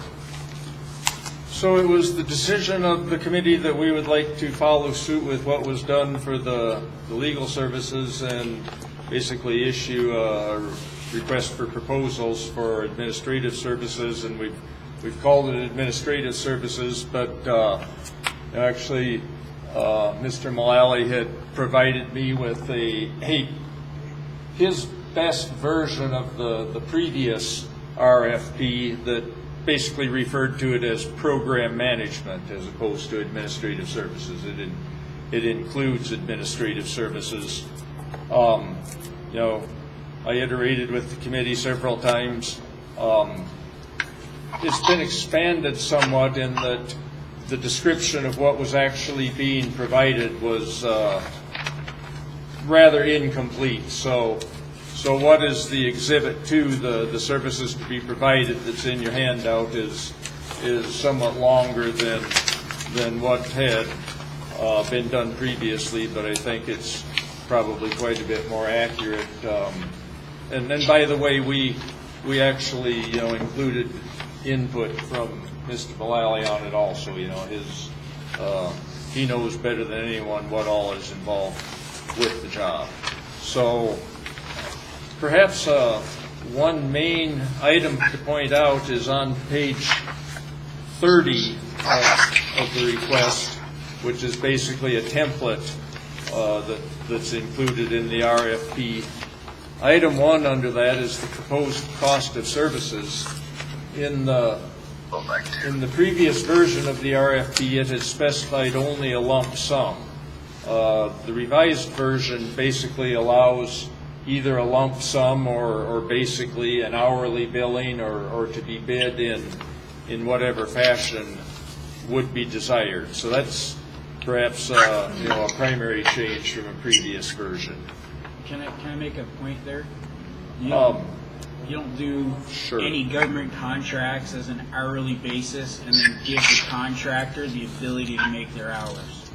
They can run the table on the board. That's why it's done as a lump sum with minimum requirements, because all we expect them to make is the minimum requirements. You don't give somebody an hourly basis and then say, would you like to work 40 hours a week every week, because they're going to run you 50 hours a week. Fair enough, and it's up to the bidder to provide something that would be acceptable to us, one of the possibilities that we might want to consider if it would come in that way is whether or not there might be a not to exceed sort of provision. It's entirely up to the bidder to provide something that's satisfactory, to our desires. One of the driving factors behind how to approach this is the question of 12 meetings per year versus 7, and at this point in time we're somewhat in limbo, recognizing that this is written for the status quo being 12 months meeting schedule, 12 meetings per year, and the likelihood is that we will now be changing to a 7-meeting schedule. So I guess before any motions would get made, it might be useful to trade a few thoughts on it. I guess for the purposes of discussion, we probably need to have a motion on the floor. So at this point in time, I'll just, so that we can proceed with discussion, I will move that we would proceed with the request for proposals that's in front of us, and either we can modify as we see fit. It would be possible that we could modify our RFP, if desired. But so for now, I'll just make the motion to proceed with the RFP as written, and then if we've got a second, we can discuss. A substitute motion. Is there a second to that motion? Here's the motion. I'll second it. Linda seconded it. Okay, now you have a substitute motion. I have a substitute motion. Before I get it, I'll just make the substitute motion, and then I'll explain why. I'll make the substitute motion that we extend the current contract as written in the RFP that's currently on the books. Mr. Miley did work under an RFP and is currently on one. So you suggested that he's not, that he was just hired. I don't think that's fair to Dan when he won a competitive bid and he was the low bid.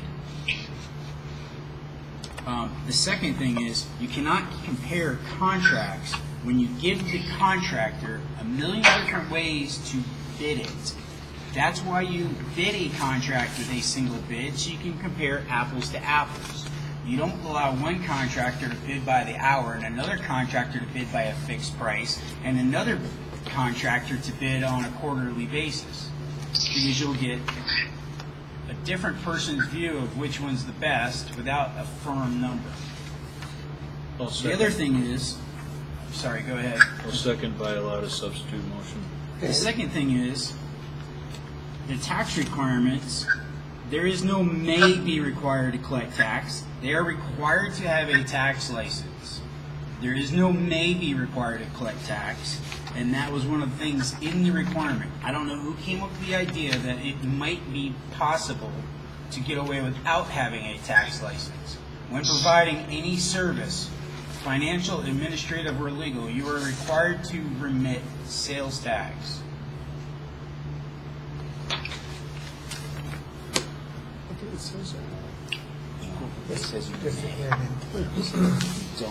I guess I'm not sure what's driving this. We just had a discussion about the review of Dan Mullally's performance. From what I've seen, he's done an excellent job for us. I think he's done an excellent job for us. It sounds like most or all of us agree with that. One of the yes, that's true.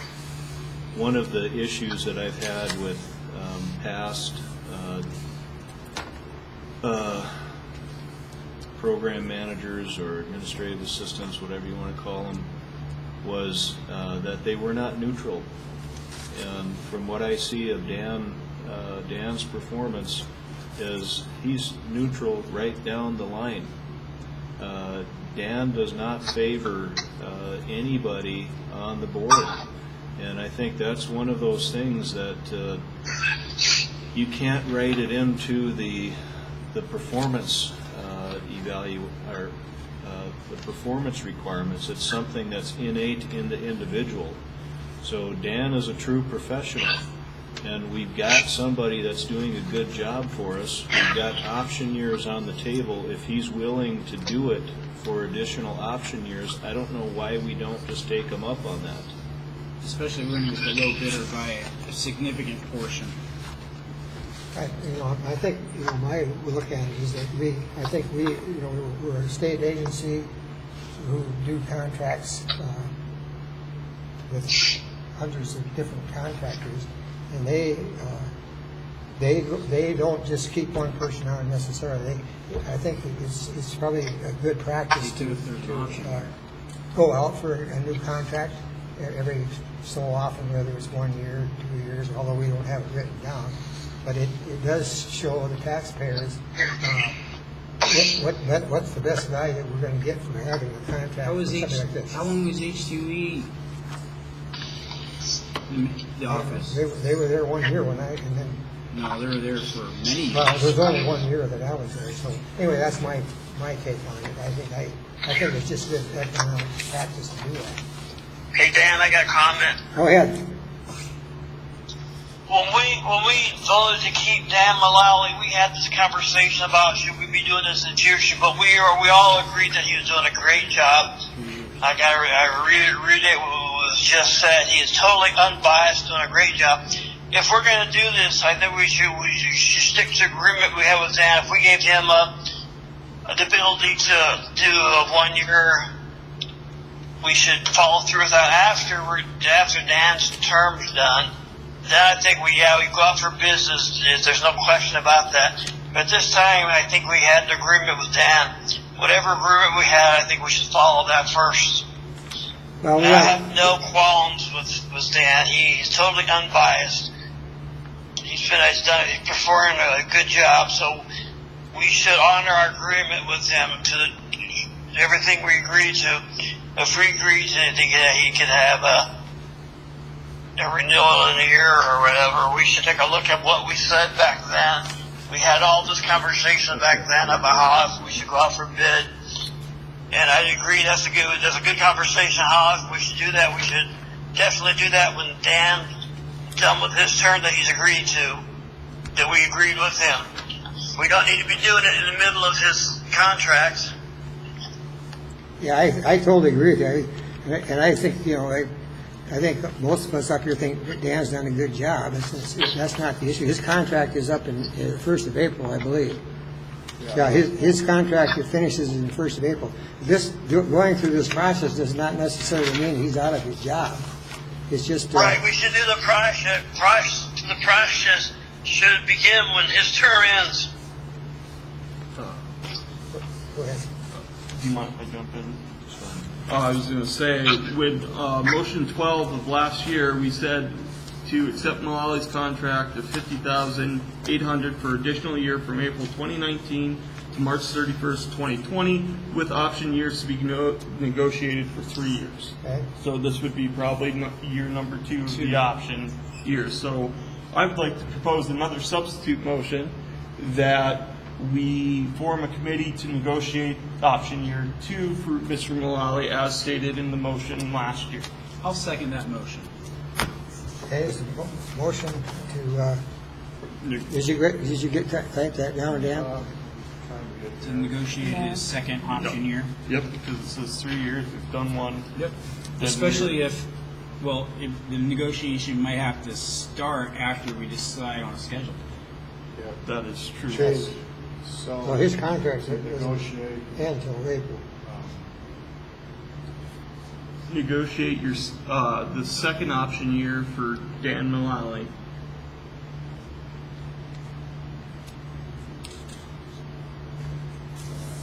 Whoops. Know that, Bill Gates.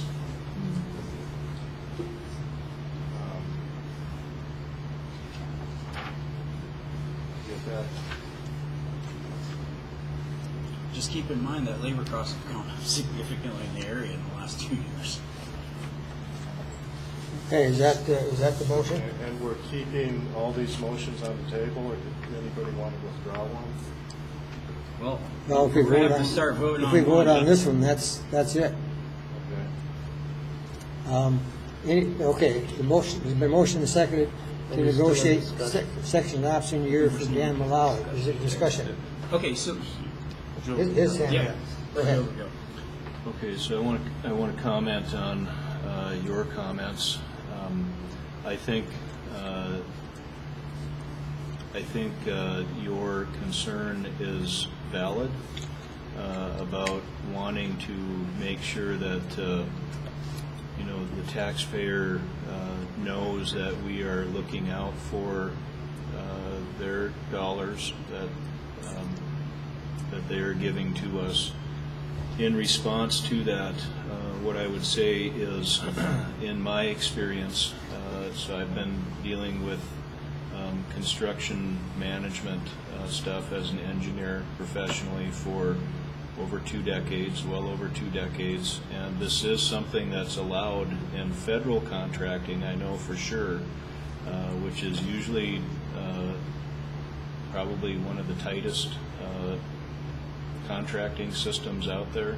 So the federal acquisition regulations do allow construction services to be negotiated, bid formally, awarded, and then have option years available up to a certain number of option years. And so the common limit that I've seen is 3, which is exactly what we did here. So I think if we're concerned about that, I think, at least based on my experience, we are being dutiful in watching over those taxpayer funds in relation to what I know. Fair enough. You have a comment? Yeah, 2 real fast. I'd agree with Nathan. We wrote it into the contract with a limit of option years, so you couldn't just run the table and keep a contractor indefinitely. That being said, the biggest question is, does Mr. Malawi want to work for us next year? That's why I said That's why you're negotiate. negotiating. And not. Because that's important. Because if he doesn't, then we do need to advertise for bids. If he wants 100,000, he probably won't get it. Well, he still might be the low bid the way the economy's going. Okay. When would this negotiation take place? It would be before his contract expired, which is the 1st of April. Right? Yeah, I would suggest as soon as possible. ASAP? Since I'm talking, the less uncertainty for me, the better. Sure. Well, let's, okay, we got another comment. I have a comment on a little bit different scale.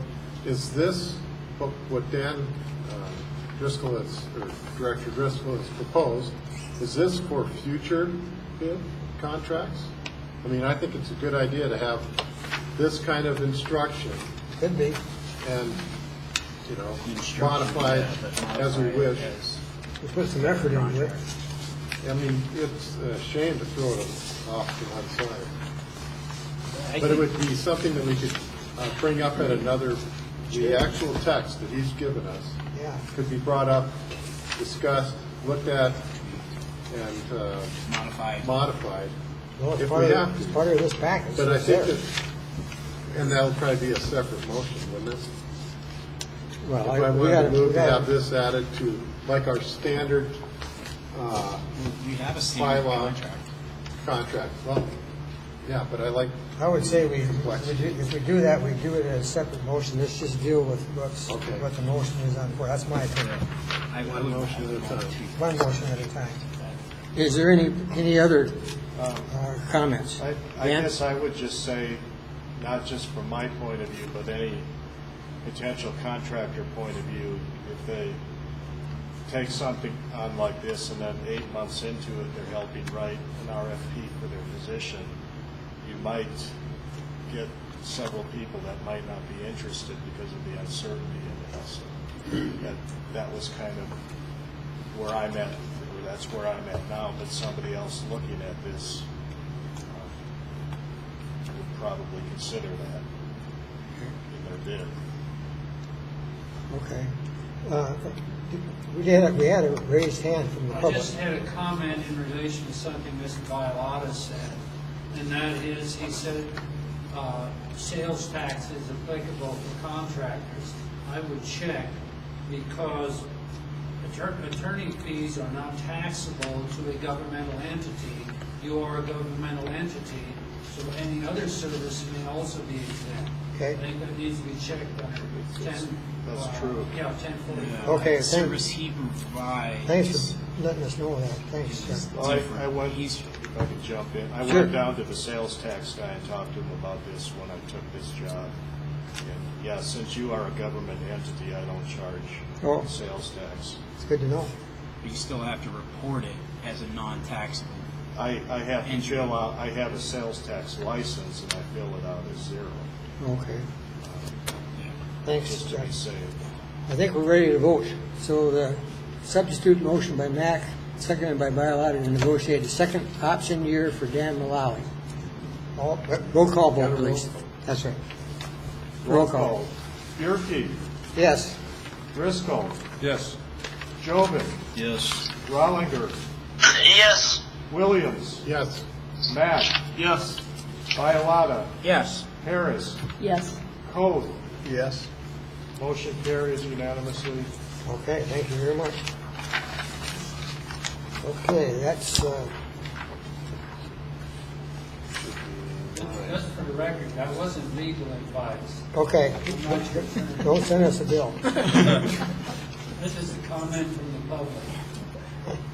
Okay, item 14, authorize funds for directors and administration to attend the annual legislative West Dakota, what is that? What's WDD again? Water Development Districts? Water Development District reception and the Rural Water Association Technical Conference in Pierre on January 15th, 2020.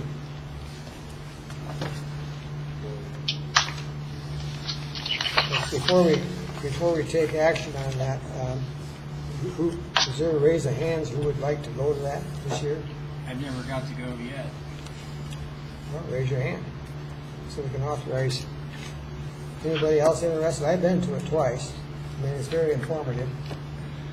I would like to go, but I have family issues I know you do. that may prevent it, but it also might put me in peer, and Okay.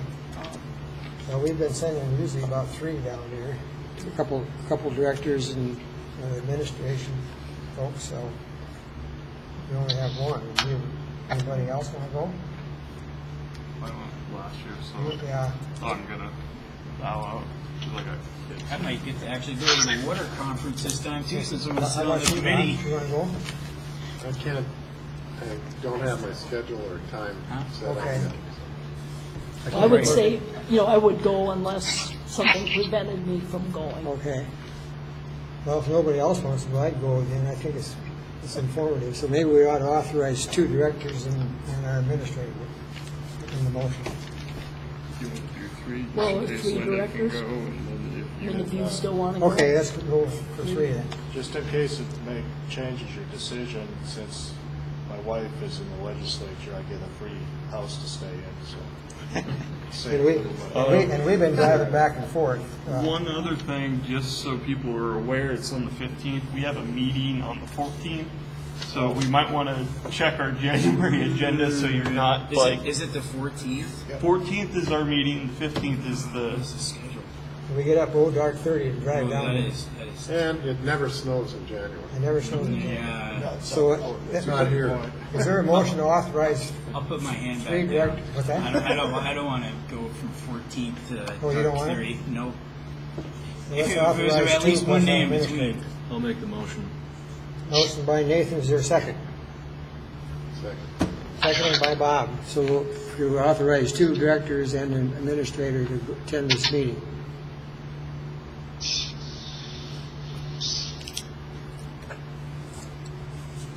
Steve's been down to that meeting too.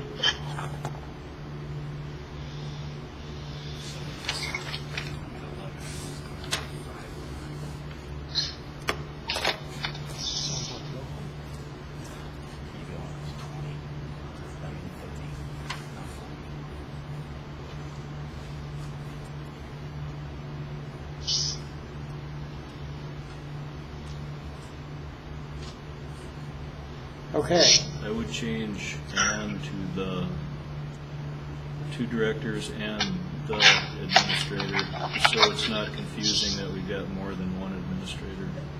I'd also like to change the motion made by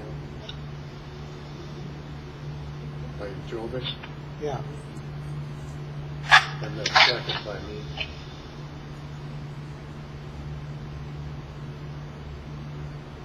Seconded by Williams. Director Williams. Yes. Okay, everybody clear on the motion? Yes. We're going to do a roll call. Okay, motion to authorize funds for the for the Water District legislative session on the 15th of January. Driscoll, Yes. Jovic, Yes. Rollinger, Yes. Williams, Yes. Mack, Yes. Bialotta, Yes. Harris, Yes. Coth, Yes. Bierke. Yes. Motion carries unanimously. Okay, thank you. Item 15, action on investment of savings in CD, certificate of deposit. Dan?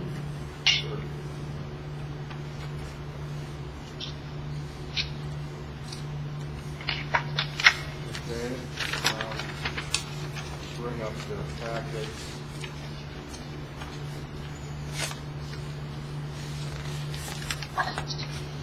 So I've been thinking about this for a long time. I look at how much money we have in our accounts, and on the average, I went back to 2017, and we carry almost 420,000 cash, and save, most of it's in savings. We do get a little bit of interest, but it's only 0.25%.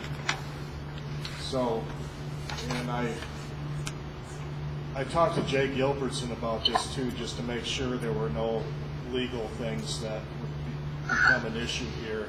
He said, no, we could move this money into different investments if we like. So obviously there are countless ways you could do this, but I just present, say, a couple scenarios here. Let's say we took $100,000, put it into a 2 years or a 12-month CD, and we renew it after the first year, and then we take another $100,000, we put it into a 2-year CD. And in the first case, we have $2,700 returned. The second case, $3,100. So over that 2 years, we'd have $5,800. So that's $2,900 a year in additional that we'd be getting. We'd lose a couple hundred because we don't have that in the savings, but so maybe $2,600. And I checked with the bank. Hey Dan, most people call that step investing, where you take your money, you can sit down with a banker, he can give you the numbers on it, he can give you interest rates, he can give you all that. You can say, okay, we'll take all of our money should be invested in something like that. Do like a 1 year, X amount of dollars, 2 years, 3 years, that way. A year from now, you got X amount coming due. The 2 year comes due, and then you reinvest those into CDs, go back into 2 year, 1 year.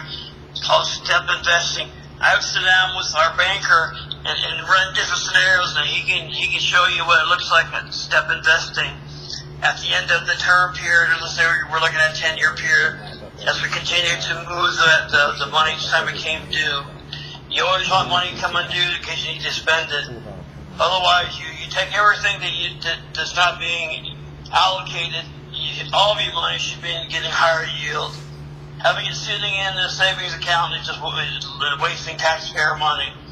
Your banker can sit down, who has that money with us, you can say, I want to do a step program where you invest so much in CDs and keep turning it.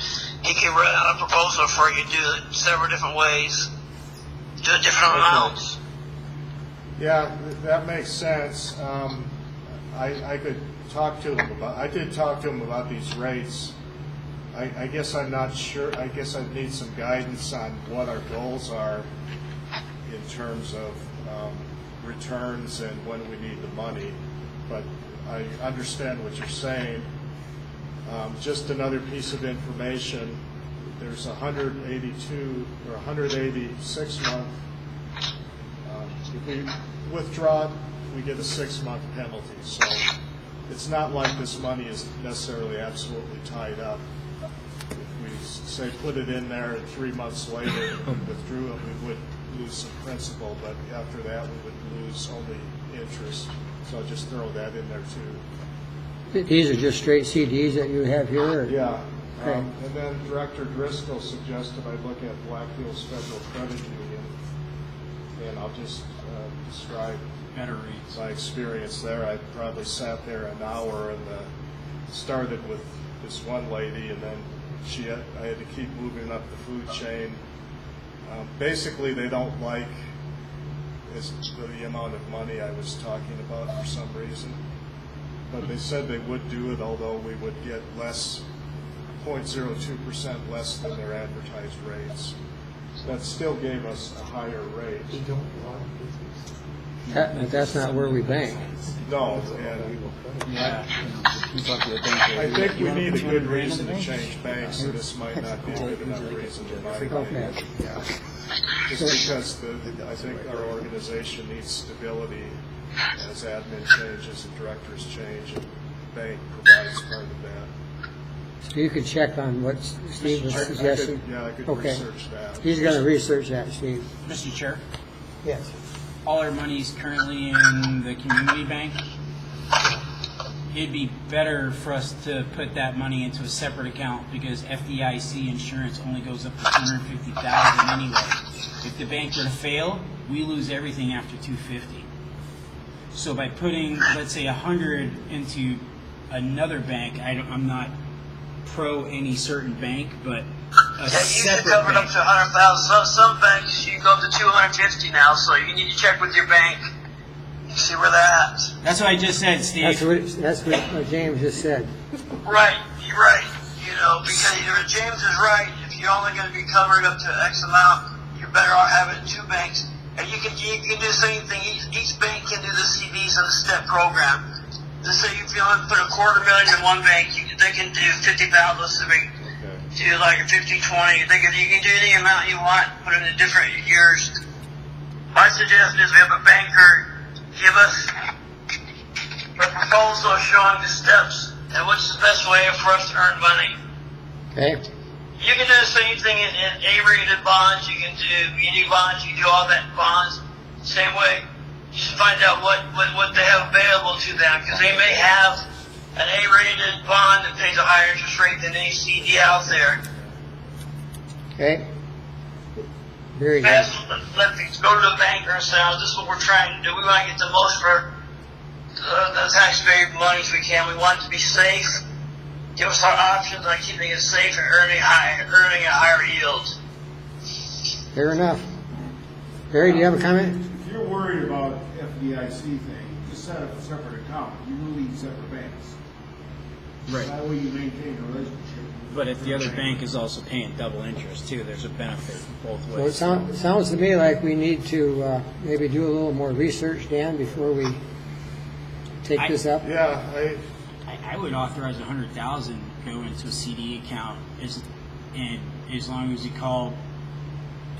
Shoot, there's only 5 or 6 banks in all of town, and say, look, we're going to put $100,000 in CDs, give us the best rate, and whoever comes on top wins. Nathan, you have a comment? Yeah, well, I guess it's more of a question for the board. If we're looking at investing the funds, how much would we want to keep liquid? That's a good question. That's what I'm saying, 100K. That way, if a project comes up, we're not bent over the barrel. I would certainly not invest half of what we have. I would not invest. I would not exceed 150, and probably 100 would be a safer bet. And if you look at the top tier, that is a 1-year CD. So after every year, it matures, meaning we get our interest and it starts fresh again. And if we can get that price within 0.1% of interest for a 2-year CD, the 1 years are much better way to go because you don't get any withdrawal deductions. Penalties, yeah. Nathan? Dan, I wonder if, it sounds like we're going to revisit this next meeting probably. Sounds like we need some more information. So I'm wondering if we should get an idea on, like, if there are break points, natural break points that they have 6, for 12, investing. 18 months. Yeah. No, I'm I talking, have the whole list, I just grabbed two. I'm talking about amounts. Yeah, So, I've got that. You've got that? okay, I could probably find it in here. let's discuss it at our next meeting, just so we, Ultimately, what the bank is going to require is a motion at the meeting and 3 of our signatures to move that money. Okay. And to address what Director Bialotta said, even if we kept it for, say, 8 months in a 1-year CD and pulled it out, we're still probably better off You'd be ahead. than if we had it in savings. Can I make a motion that we form a committee and have the committee present to the board next meeting? Sure.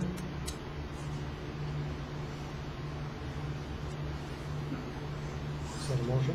That's a motion. Is there a second to the motion? I'll second it, but I don't want to be on the committee. I've got enough going on. Okay, so you got another question? Yeah, I was just thinking here, so if we're talking about putting money into some, I know it's not long-term, but longer than what we've got now, which is basically liquid, we probably need to make sure that we're not going to have issues with that down the road. I mean, since our membership changes over, we just had a discussion about potential administrators. You always have access to your CD money. All you're going to lose is some interest. That's all you lose. Just a second, Steve. Just a You second. have 100% access to your money if it's in a CD all the time. The only thing you lose if you take it out early is some of the interest because you can keep it to its term. You don't lose anything. You have all your principal available to you. If you decide to pull it out of the CD early, they have a penalty, interest penalty. Okay. Nathan's got the floor right now, Steve. Just hold on. Go Okay. ahead. Sorry. So my concern is just what you mentioned earlier as far as signatories on whatever this investment interest or instrument may be. So if it turns out, I mean, if we get a great rate, if we put 100,000 down on 2 years or whatever, are those people going to be around in 2 years? And if they're not, does that create a problem for us? How does that get managed? It'll have to be the same way it's managed now. I'll double check, I think we're okay, That when people turn over, because we went through sign the that. signature cards, because it'll be in the board's name, not somebody, like, it won't be in my name, your name, and Dan's name. It'd be in West Dakota Yeah, Water Development District's name with authorized signers, and those authorized signers would change out with the board how we've been changing the bank accounts currently. Okay. Right now, there's a motion on the floor, seconded by Jovic, to form a committee to investigate investing our money in CDs. Any more discussion? Roll call vote, please.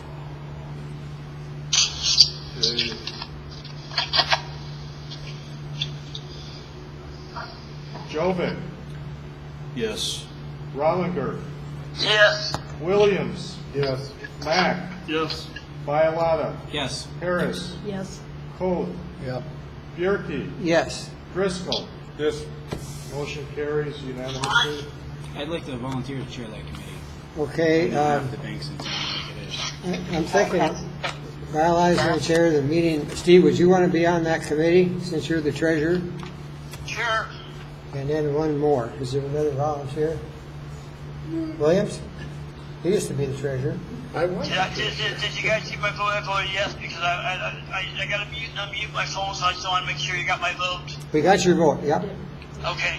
So, And we can come parlay at his house. So How's the- that sound? so the committee is going to be James Bialotta, Bob Williams, and you, Steve. And you're buying the beer. And you're buying the beer.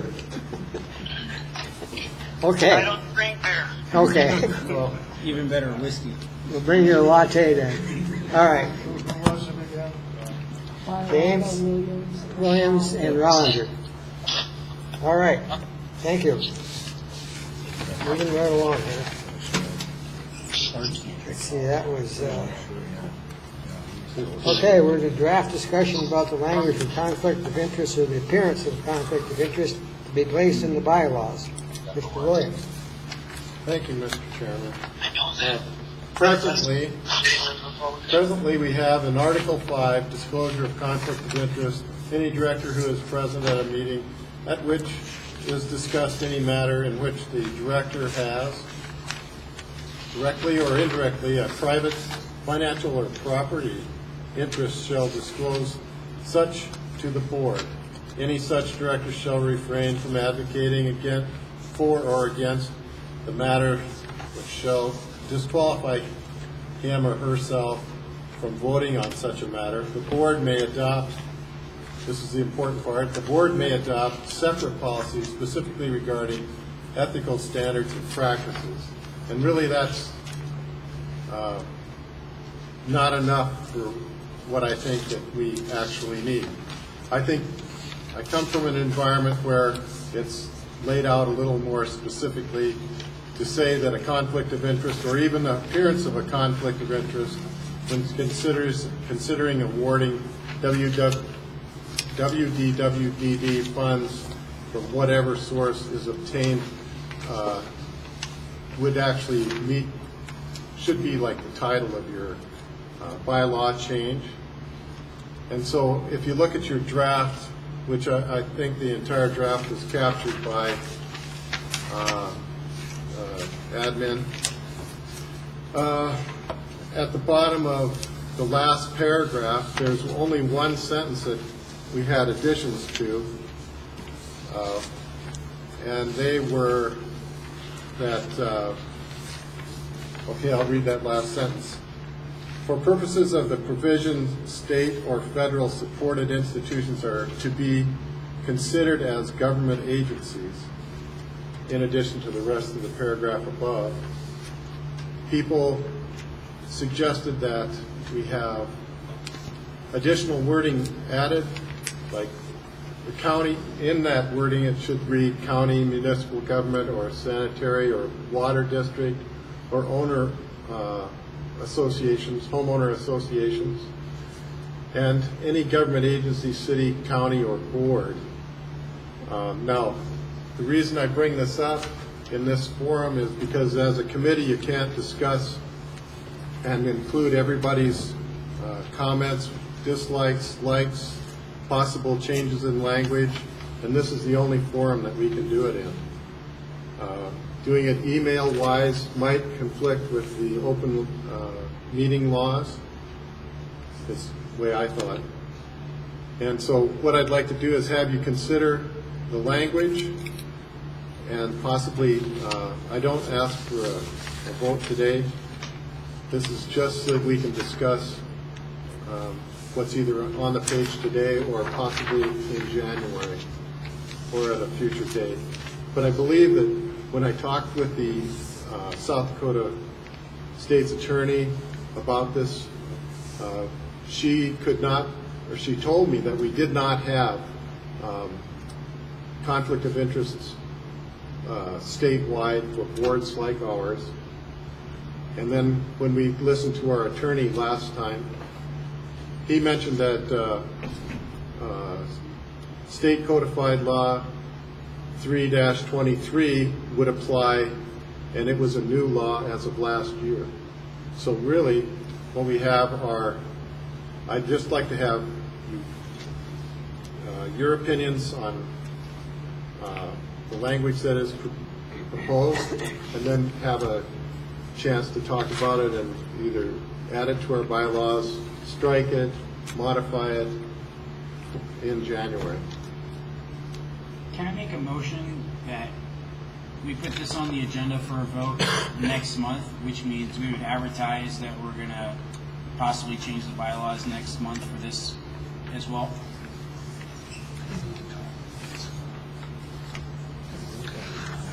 Right, well, you have the whole month, and then next month we can vote again. I'm sorry, we're having a side I conversation. can see that. I'm sorry. Go ahead. My concern, we got a motion, and so we had discussion. No, there was no second. Okay, I'll second it. Here you go. Okay, He seconded it. now we So- can discuss it. My concern is that, I mean, I'm with you on the idea we need to kind of think about it and talk about it and maybe have modifications, changes, whatever. And in the context of doing that at a board meeting, do you think we can get that done in a board meeting? Or, It may require more than one. yeah, I mean, each of us take this back, make our modifications. well, we aren't ready to, we don't have a language to advertise that. Right there. Yeah, there's the draft. I wouldn't advertise that. I'd be uncomfortable with that. I would too. In terms of advertising it right now, because there's some things. Well, we're not talking about printing it. We're talking about putting it on the agenda, just like you wanted to advertise. Putting it on the agenda for next month, I'm cool with that. Yeah, we're not talking about publicizing it. I Just guess like I- Need a title. I misunderstood what you said. right, just like we wanted to do the bylaws to change the meetings to 7 from 12. I'm just talking about putting it on the agenda That's fine. in that way. That way, I don't think we need a anybody motion can come. to do that.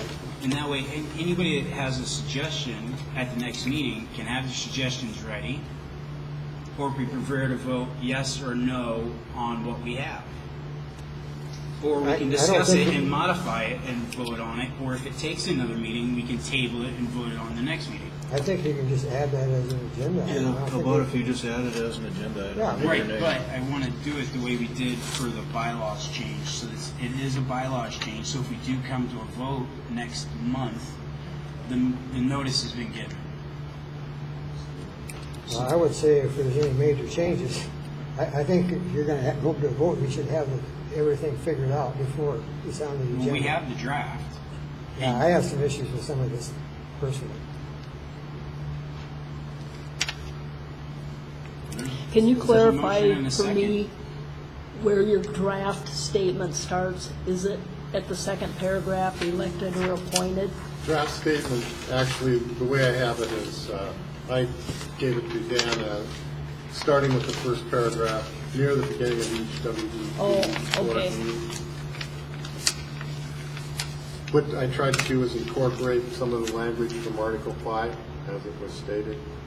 Was it, so I have a question on this 1, 2, 3, that fourth paragraph. Did you get that from somebody? No elected or appropriated WDWDD area director may have an active role in voting on any proposed action of the board if they have a direct or indirect personal involvement in any project, contract, or grant, or have an ongoing part-time, annuitant, volunteer, or contracting role in an organization that may stand to benefit from funding through or from their organization. From the state law. Where did that come from? Well, in addition, State and federal law. yeah, well, I I'd I have not I'd like to given see you the sites sor- on I'd where like to that see the is. source and where that came from. Sources. You can I see- didn't you can include send it to me. sources on all of these, but I was looking through state and federal law, so, Could you send me where you got that from? sure. I mean, I should have probably put that on so that, for each of the paragraphs. Because basically the lawyer said use the state law as a bookmark Okay. and the federal law in addition, because we're dealing with so many federal agencies. Well, we are, but, you know, we got the maker of our board. I don't think we want to get this thing. But we still have to advertise it even if we want to And I'm discuss just it. thinking personally, I mean, we've got people that from Right. our district that are involved with a lot of different government agencies and Yep, And, we use their expertise all the time. volunteer, I mean, But profiting from it's different. If you were to say, hey, we're going to give the city of Rapid money and you work part-time for the city, you can't vote on that. well, that I understand. Well, yeah, that's what it says. If you have an activity role in It voting. says if you volunteer for any agency, I volunteer for a lot of stuff.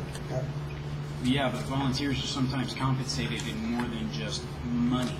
That's why I want to know where this came from. Volunteers get fed, volunteers get perks, and that's why volunteers have to get listed for federal and state law. I just want to take a look at where that came from. Sure.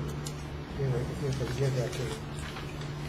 Okay, so we're going to put it on the agenda for next meeting. I'd like to make sure that y'all take a good look, hard look at it. If you don't like it, fine. But I do believe that what we have to have within our bylaws is a detailed description of what an appearance of a conflict of interest, which is the important part for me.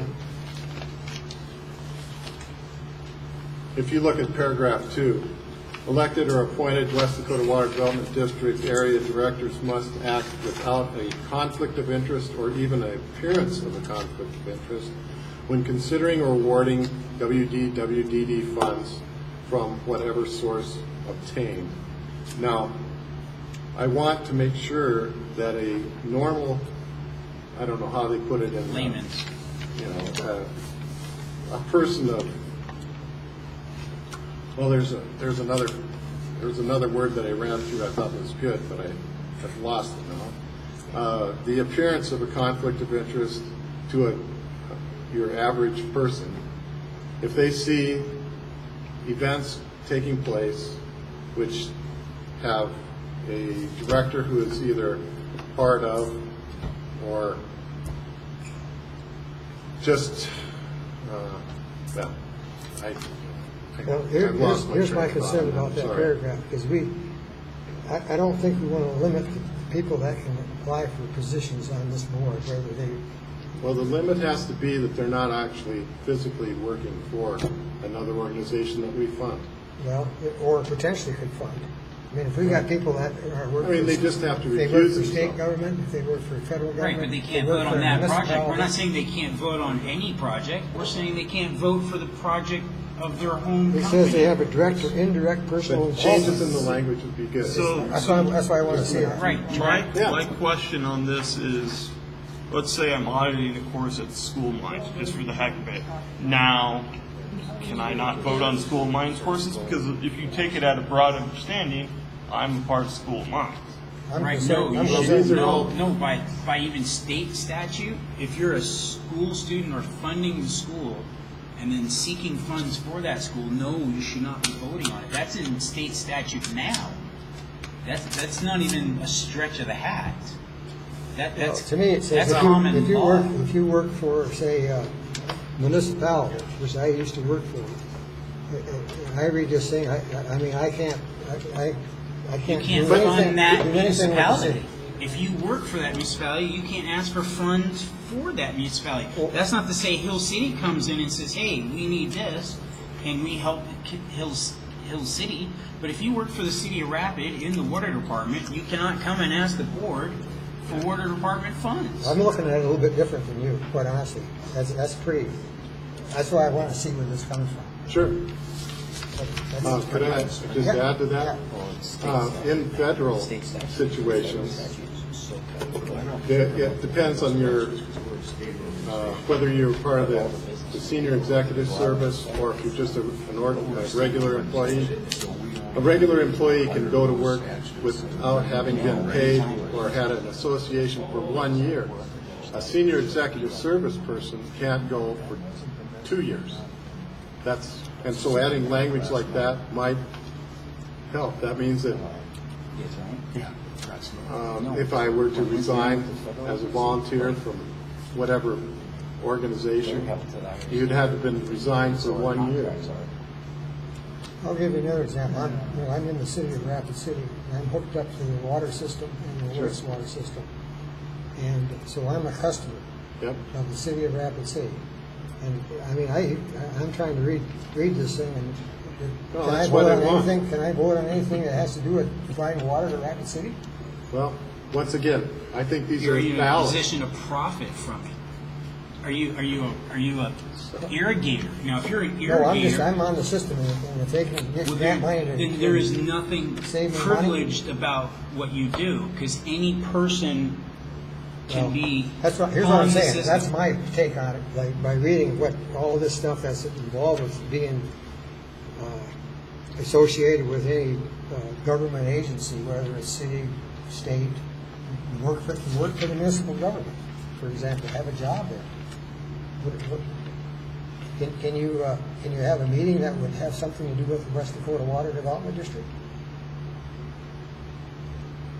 You see what I'm saying? Shouldn't be. Should, yeah. I Shouldn't mean, be. my point is, I don't want this to be so controlling that we have people that won't run for this board. That's my whole purpose. Hey, So I'm one of the resources that is often available in other like federal circles is like an ethics officer or somebody there that you can ask. Do we want to try to build something like that into this? And I don't know who that would be, if that would be our attorney or somebody else. But I mean, just like the discussion that's happening here, where's the question mark? should there be an arbitrator, somebody who determines, what Well, this call is? I think we got this bylaws from East Dakota, if I remember right. Is that right, Dan? We just changed that this year. Yeah, no. But that last sentence, which you read, the board may adopt separate policies specifically regarding ethical standards and practices. That's kind of what you're talking about, Yeah, I think sometimes when you get into these, I mean, like you were suggesting, if you wanted to take it to the nth degree, rather than a reasonable person standard, could you make an argument, that because you live somewhere that you could potentially benefit from something that benefits that community where you live? I don't want this thing to be that. No, but, and I don't know how we would manage that, if we would manage it, like I said, with an ethics officer with some guidelines included in here, like just what we just said. If you live in a community and a project benefits that community, that doesn't mean that you have a conflict. I would hope not, but I mean, Just have some guidelines as far as what would normally be considered a conflict You and can't what vote. wouldn't. You can't vote for things for funding. Like, we're still going after the city for sewer backup. And if the board ever decided on something, I can bring that to the board's attention going, all these people, and I'm one of them, so I am not going to vote on it. You would abstain from the vote, and you would say such, because it says you would just not be permitted to vote. Actually, paragraph 3 says elected or appointed directors shall not advocate against, organize, engage in discussions, or participate in votes. So by saying that you're one of the group, you're advocating for that group. No, I could just say I'm one and I'm abstaining. So I think there just needs to be more work on this. I do too. Yeah. I think it's a good first draft. It That's why, throws it Once out. again, that's why, Bob, if you could just say where each one of these paragraphs, what your source was, or did the committee come up with something? Because the state law is the new state law that most people don't even know it exists. Like Well, the state's our attorney. attorney said that one particular law was just for the Board of Water and Natural Resources. Right, but there's a new state law Not that's us. all state elected officials, which we're one of. That it's a That's not what he requirement. said. the law actually does state that there's a board, and we're a board within the state, but Okay. I don't have that. I have a different comment, Okay. and that would be that when we finish with our language, I believe that, handing it to our attorney with a language that we think would actually cut the amount of time, rather than have him come and listen to each one of these crazy sessions. I would think that the attorney would then be handed that. Dan, can you read the motions on the floor right now? There's no motion. What are we discussing if there's no motion? What is the motion? Yeah, there is a motion. What is it? Okay, yeah, I see, yeah, there is. Motion by Bialotta, seconded by Coe to have a No, not vote. to vote, but to put it out there because we definitely want it on the agenda. Oh, the motion is to put it on for discussion at our January meeting. Call the question. He calls the question. Is there objections to calling the question? Okay, seeing none, all in favor of the motion indicate, we're going to do a roll No, call. you have to have a... I'm sorry. We're going to do a roll call vote, Steve. Okay. So motion by Bialotta, seconded by Coe to have a discussion at the January meeting. Jovic, Yes. Rollinger, Steve, are you in favor of it? No. Okay. Williams, Yes. Mack, Yes. Bialotta, Yes. Harris, Yes. Coe, Yeah. Bierke, Yes, Driscoll. Yes. Motion carries. it'll be on the January meeting. Did I, Go ahead. just looking at the process here, and Director Williams is right, it's difficult because you can't do this by email, except for the committee. And just a suggestion, maybe everybody could take what's here and wordsmith it on their own and send it to me, and then at the next meeting, I'll have everything. If you want, I can put it up there or distribute it. I have a question. Can I send, if I'm able to pick these off, I wish I had sourced all the statutes that were available. But I used, I used several, so it'll be I'll try to send that. Can I send that information to each of the directors, or do I send it straight to you, Dan? And then you distribute it. Well- You're admin. Are you talking about like tomorrow? Or- I won't be able to get it tomorrow. But I mean, if you're sending stuff that is information that will be used for that, they're making a decision, that's probably dangerous territory. So when do You would have to go to all Dan, members. let I'm going Dan to send it out. send it to Dan. Can you send it one at a time without having? No, it should be all right to disseminate information. This is the statutes. Well, it should be a list of statutes. Are Ones that you you, look at. are you Yeah, proposing okay. to change what's? What? Well, that way, proposing to no, change, you can just look them up. For the meeting on January, are you proposing to change any language that you? So, He just wants to I just- send out the sources like you. so he, yeah, I think that's probably. I think that's okay. All right. That's what I said. I I think you can do thought that. we were talking Because you're not about making any changes sending out from different what's versions. tonight. Yeah, Thanks. So I can send it. yeah. Okay, very good. So, okay, that's, okay, 16A. Dan received a ballot from South Dakota Association of Rural Water Associations on this vacancy they have for a Class B West River Director, which they had sent it and asked if we want to have somebody from our board on this ballot. There are 3 candidates: Maxwell J. John Ganji from the city of Eagle Butte, Ryan Smith from the town of Buffalo, and Jeff Crockett from the city of Rapid City. And I guess number one, do we want to cast a ballot from our board? Who is this person from Rapid City? Jeff Crockett. And from what are... He's the, Isn't he the water He's the water superintendent? Yeah. He's the water superintendent for the I city of didn't Rapid think he City. was a B system. Well, we are a B system. Right. Well, they must be a B system because his name's on the ballot. Is Sure. it Rapid Valley? Is that why? I don't know why. Or is it listed as City of Rapid? Well, the city of Rapid City obviously is considered a Class B.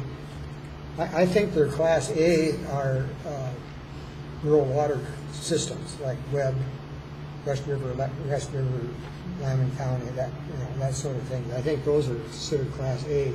When do we have to give them notice by? We have to, it has to be postmarked no later than December 27th of this year. This is to vote on one of the three. Vote on one of the three. I wish we had the names before. I guess my suggestion would be vote for the guy from the city of Rapid City because he's in our district. If it comes from the sewer plant, I would say no. No, he's water. He's the water superintendent. Who, what were the names again?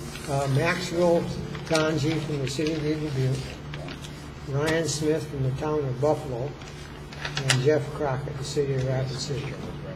I guess my suggestion would be vote for the guy from the city of Rapid City. Is that a motion? Yeah. Any seconds? Can we? Second. I'd like Oh, we to got look a at the second from names. Steve. Look them In up. discussion. Yeah, can I get the names so I can look them up? Maxwell Ganji, Can you G-A-N. pass it so I can see the spelling? Yeah, sure. Thanks.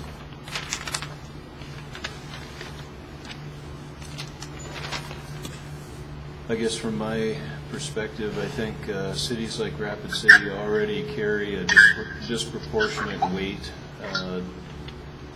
So I would go for the guy from Buffalo just because he's outside the big urban area, and this is a rural water system board, so it would seem to be more appropriate to me to have somebody from a more rural area represented. Well, by the same token, the man from Eagle Butte is a rural area, and they are also on a rural water system. I have a quarter in my pocket we could flip. Yeah. Or Three or sides. the other option would be not to submit a ballot. I wish we'd had time to research. Voting by picking a name is the most dangerous thing of all. I propose a substitute motion to abstain from this election since Second. we don't know any of the people Second. involved, and it's, in all reality, it probably won't make that big of a difference if our vote is cast. I know every vote counts, and I'm a strong believer of that, but I think in this, an uninformed vote would not be good for the board. Okay, it's been a motion I been agree. made and seconded, substitute motion, discussion. I agree. I think, when in doubt. Okay? The only thing Ron, the didn't only you thing I second found that? was Yeah, Town Ron of seconded. Buffalo is he's the Cole operator. seconded. Cole. Seconded by Cole. Any other discussion? All right, the motion is to, not to cast a vote on the South Dakota Rural Water Association class, whatever that was, Director ballot. director. All in favor, roll call. Okay, Rollinger, Yes. Williams, Yes. Mack, Yes. Bialotta, Yes. Harris, Yes. Cone, Yes. Bierke, Yes. Driscoll. Yes. Jovic. Yes. Motion carries, so throw that away. All right. Well, it's 9:23, I didn't. Chairman, I'll pass on my comments. Any items? Did you have an item from the directors you were going to suggest? You wanted Steve? I just want to give everybody a quick update. I think everybody knows that I had a heart attack, and right after that I had a massive stroke, which left my left side pretty much disabled. I've got issues with my vision on the left side. I had no use of my left hand or arm. I'm starting to get use of my leg. So I spent 57 days in rehab at the Rapid City Regional Rehab Hospital. The VA now, I've been accepted by the VA. They tried to get me in Minneapolis. Minneapolis turned me down because I spent 57 days in rehab at Rapid City Regional Hospital. And that's the exact same program they have up there in Minneapolis, VA. So they said they don't want to spend the money to do the same thing twice. So, but my doctor is convinced that I need to be in a full-time facility because she said I'm a candidate for 100% recovery, but I need to be in a full-time facility. So she's going to look at other places to try to get me into. So I could be going, if she finds me a spot, I could be going for 2 or 3 months somewhere else. The hospital also tried to get me the one in Omaha, but they turned me down because they said I wasn't independent enough. It's more like a college campus. You got to be able to get around. Okay. So I'm not sure. Like I said, I just want to kind of keep you guys updated. That's right now, my fiancée Julie is my caretaker 24/7. So I'm limited in what I can do and where I can go. And the weather makes a big difference too. So I will keep you guys updated as to find out more information from the VA. I'm kind of in a holding pattern with them. Okay. Anything else? No, that's pretty much it. Okay. Basically, they said they're trying to see if this is service related because I had tachycardia when I was in the military. If that shows up on my records, so she says I'll go 100% disabled. And then it opens me up to all kinds of facilities they can send me to. Okay. But she's just convinced that I can recuperate 100% if I'm in there. Right now I'm in home therapy, so they come to my house. The difficulty there, she said, is I don't have equipment there's no equipment in my house that I need to fully recover. So anybody have any questions for me? Any questions for Steve? Well, we wish the best for you, Steve. You have. Steve, you're doing great. This is Dan Mullally. Is email a good way to communicate with you? Yeah. Okay. Actually, if you want to text me or call me, it's better than email. Okay. Sounds good. Well, we're thinking about you, Steve. Thanks for giving us an update. Is there any other items from directors? I have one. Yes, sir. So as I was looking at the bylaws for item 16, our RFP notice is still up on the website for the lawyer. So I just wanted to make sure Dan... It's on my whiteboard to take it down, and I keep forgetting to include. Thank you, though. Remind me again. Okay, that's all I had. Okay, any other items? Okay, I'll try to make this quick. All right, Dan. As you know, I went to every year the Water Development admin try to get together. So this is a picture. This is actually unusual for all of us to be present.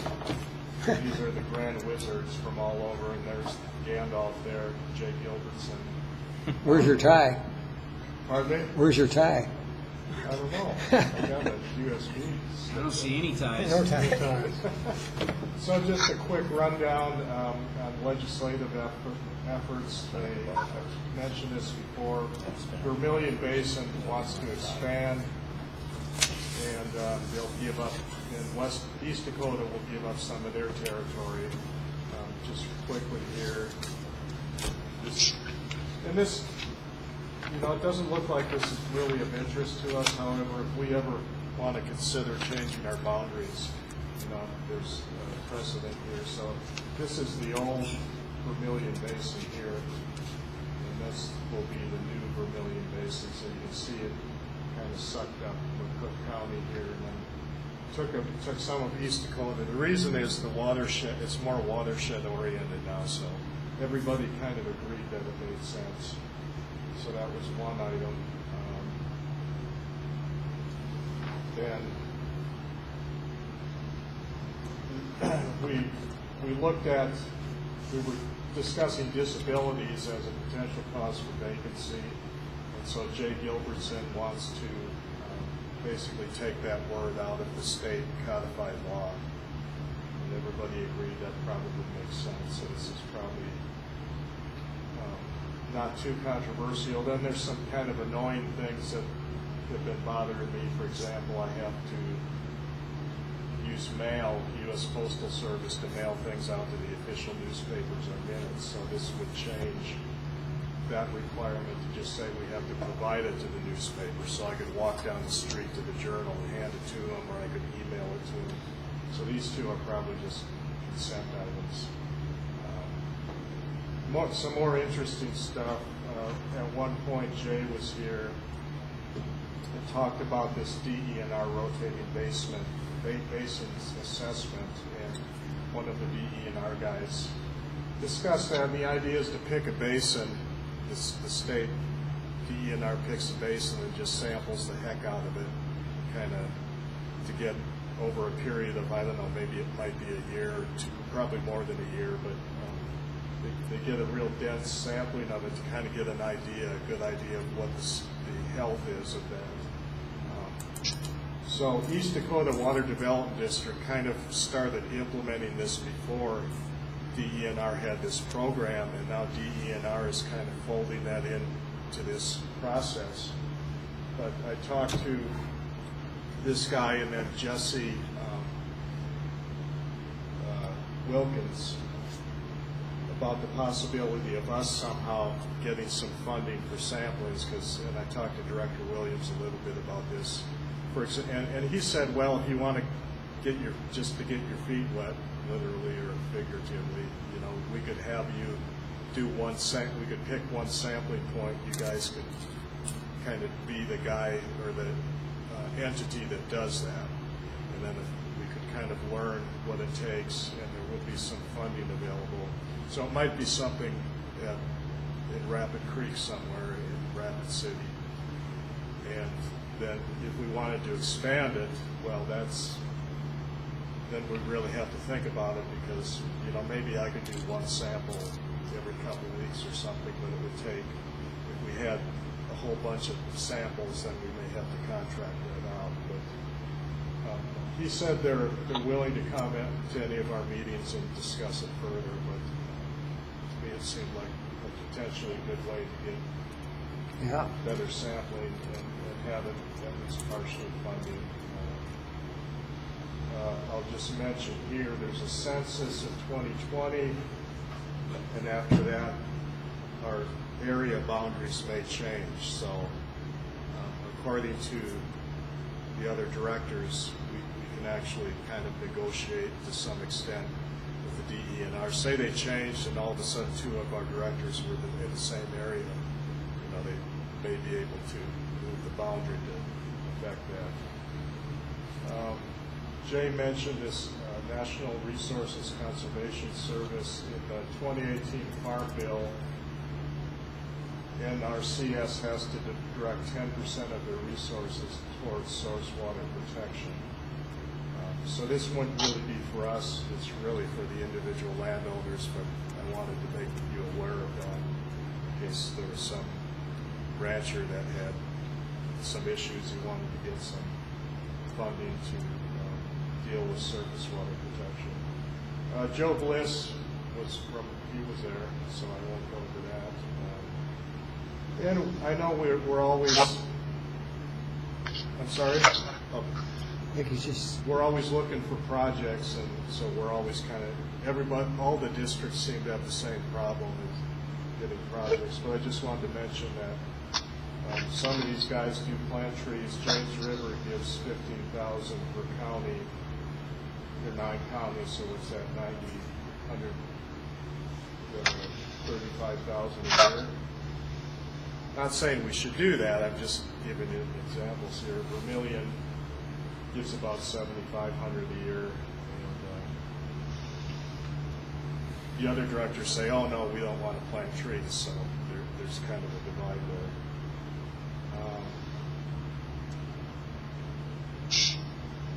I don't know if I want. There's this interactive map. I don't want to look too much into it, but let me bring it up here quickly.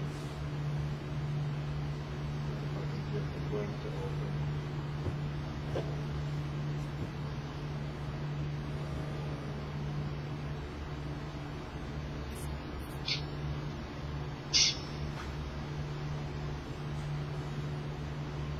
Well, maybe I'll save that for another time, but this is a screenshot of this DENR map you can bring up, and it shows you all the sampling sites, so you can click on the site, you can get the data from that site, and whatever data they have, the analytics they happen to do will show up, you know, E. coli, nitrates, that kind of stuff. And you can get plots over time, so I think that is it. Yeah. I mentioned this once before, Dudley McClendon for Silver City is still having erosion problems on Rapid Creek. And he's working on, he worked with the county and he has some kind of engineering firm looking at it. So that's kind of it. I know that Director Harris has some ideas for some policy changes and maybe bylaws, and we could talk about bylaws. And I've got a list. And according to the policies, I'm not even sure that I'm allowed to write a check. So we may have to think about that if we want to change that or take me off that signatory list. It'd be really clunky if I couldn't write checks, because sometimes it's just, for the real little things, it's real convenient. Could I ask a question on that? Sure. So, according to the bylaws, you may not be allowed to. Well, it doesn't specific, it says that. So if the bylaws specifically allowed you to, that would cover it. Yeah, and I don't know that it says I can't, it just says the treasurer does that. So I may be okay. Well, if I could make a suggestion to change the bylaws, there has to be 30 days notice, which there is time for before a January meeting. Basically, somebody would have to provide wording, suggest wording to the secretary, who would then distribute it to the directors. But I would certainly be supportive of the notion of having our administrator have the capability to write checks. Was, Dan, was H2E, were they writing checks? Yeah. They Yeah, could. yeah, right. That's what I thought. Especially themselves. I know Leon told me he tried to avoid it at all costs, but Sometimes you and just, I do too. I have a. is that because you feel uncomfortable doing that? I do, because there's a lot of money, and something could go wrong, and I don't want to end up in jail. I do have a surety bond on myself, but that pretty much protects you guys from me. It doesn't protect me from me or me from somebody else getting in there, really. So I can look at it more carefully and maybe come up. According to the bylaws, we have to give a 15-day notification. So I could provide that suggestion to Director Harris, and she could send it out for the next meeting. Another question, do all the water districts have employees, or are other ones just contracting like we do? I'm not sure. We're just curious. Yeah, I don't know. Okay. So, you suggested Somebody in change the the bylaws, is audience. that what you suggested? That's what I suggested. Well, we can't make a motion on it. It wasn't on the agenda. Yeah. Right. Next time, but So we can put it on the. You can put it on the agenda next month, but you Everybody thinks it's a good idea. better to go through committee first. Citizen has a I comment. suggest if you're going to do that to allay his fears, put some limit on what amount he can sign for on a check. $5? Well, there actually is. Anything over 2,500 requires 2 signatures. Okay, so that's there.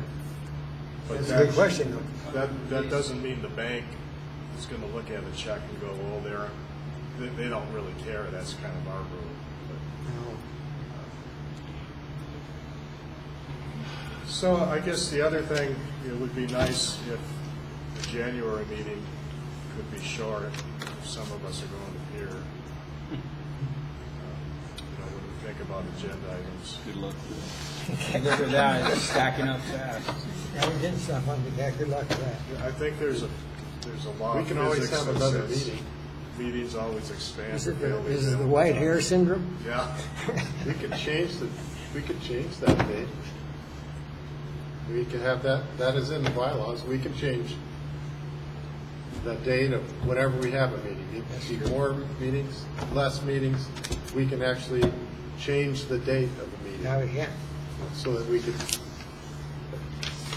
I think we could change it now. I don't know. Probably I don't could. know, does it take a Fix it. motion and all that other? Well, it's defined. That's It a wasn't good, on the agenda. it was not on the agenda, is right. That part's true. I don't know. We'll just have to suck it So you up. could. Do you have any comments, Mr. Chair? No on that? The public. Yeah, Are you through, Dan? 'Cause we, Could we change the meeting to the first Tuesday first Tuesday. Oh, in January? No, then we brought in that we wouldn't have a 30-day window for bylaw change. We're going to 7. well, you just talked just about calling a special meeting. It's 7 days. I think. Board of Directors, by concurrence of the majority vote, may cancel any regular meeting or change place, date, or time of such meeting. Notice of such meeting shall be mailed by the secretary to each director at least 7 days before each meeting. Let's change the date then. But like they said with the bylaws votes, Yeah, we'd well, have to maybe make it the third Tuesday then, Oh, or some other day. I'd say let's just keep it as is. yeah, let's just keep it as is. We can get up early, it's not a big deal. Well, and you really can't legally vote on anything without having it on the agenda ahead of time. That's so- right. So, All right, we'll just suck it up. Well, that's probably true. Mr. Chair, would you ask Anything else? the I public? All right. Would you like to ask the public? Next item, the next item is number 20, items for public. We got 4. What? Chairs. better chairs. Even Cushions, bring a I cushion. agree, yeah. We've got the All same right, ones. then, is there a motion to adjourn? Yes, motion to adjourn. Motion by Bilal, seconded by Driscoll. Mr. Chair, in discussion, I'd like to suspend the rules of a roll call vote and just take the aye or nay vote on this. All right, all in favor of adjourning, indicate by saying aye. Aye. Steve, are you voting? I abstain. I think it's against the rules. Motion carried. Thanks for coming. All right, let's turn the heat back. Everybody If have a anybody Merry, wants to look at the eval, I've got it, and if you want your check, I have that as well. everybody have a Merry Christmas. I don't know how you want to handle those evaluations. That door just to the right of the fire And then, extinguisher. what, Yeah, right there. It doesn't say bathroom. Hey guys, are we adjourned? Yes, we are, Steve. Have a great night. Thanks, guys. how do we go? See you, Steve, good night. See you guys later. Thank you. You bet, thank you for hanging in there.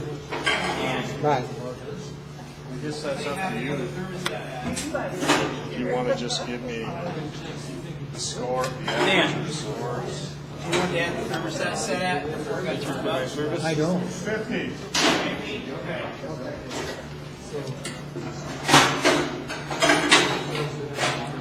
Thermostats are done, Mr. Mullally. It's not sexist, Scott. Pardon me? I got all 3 thermostats. Thank you.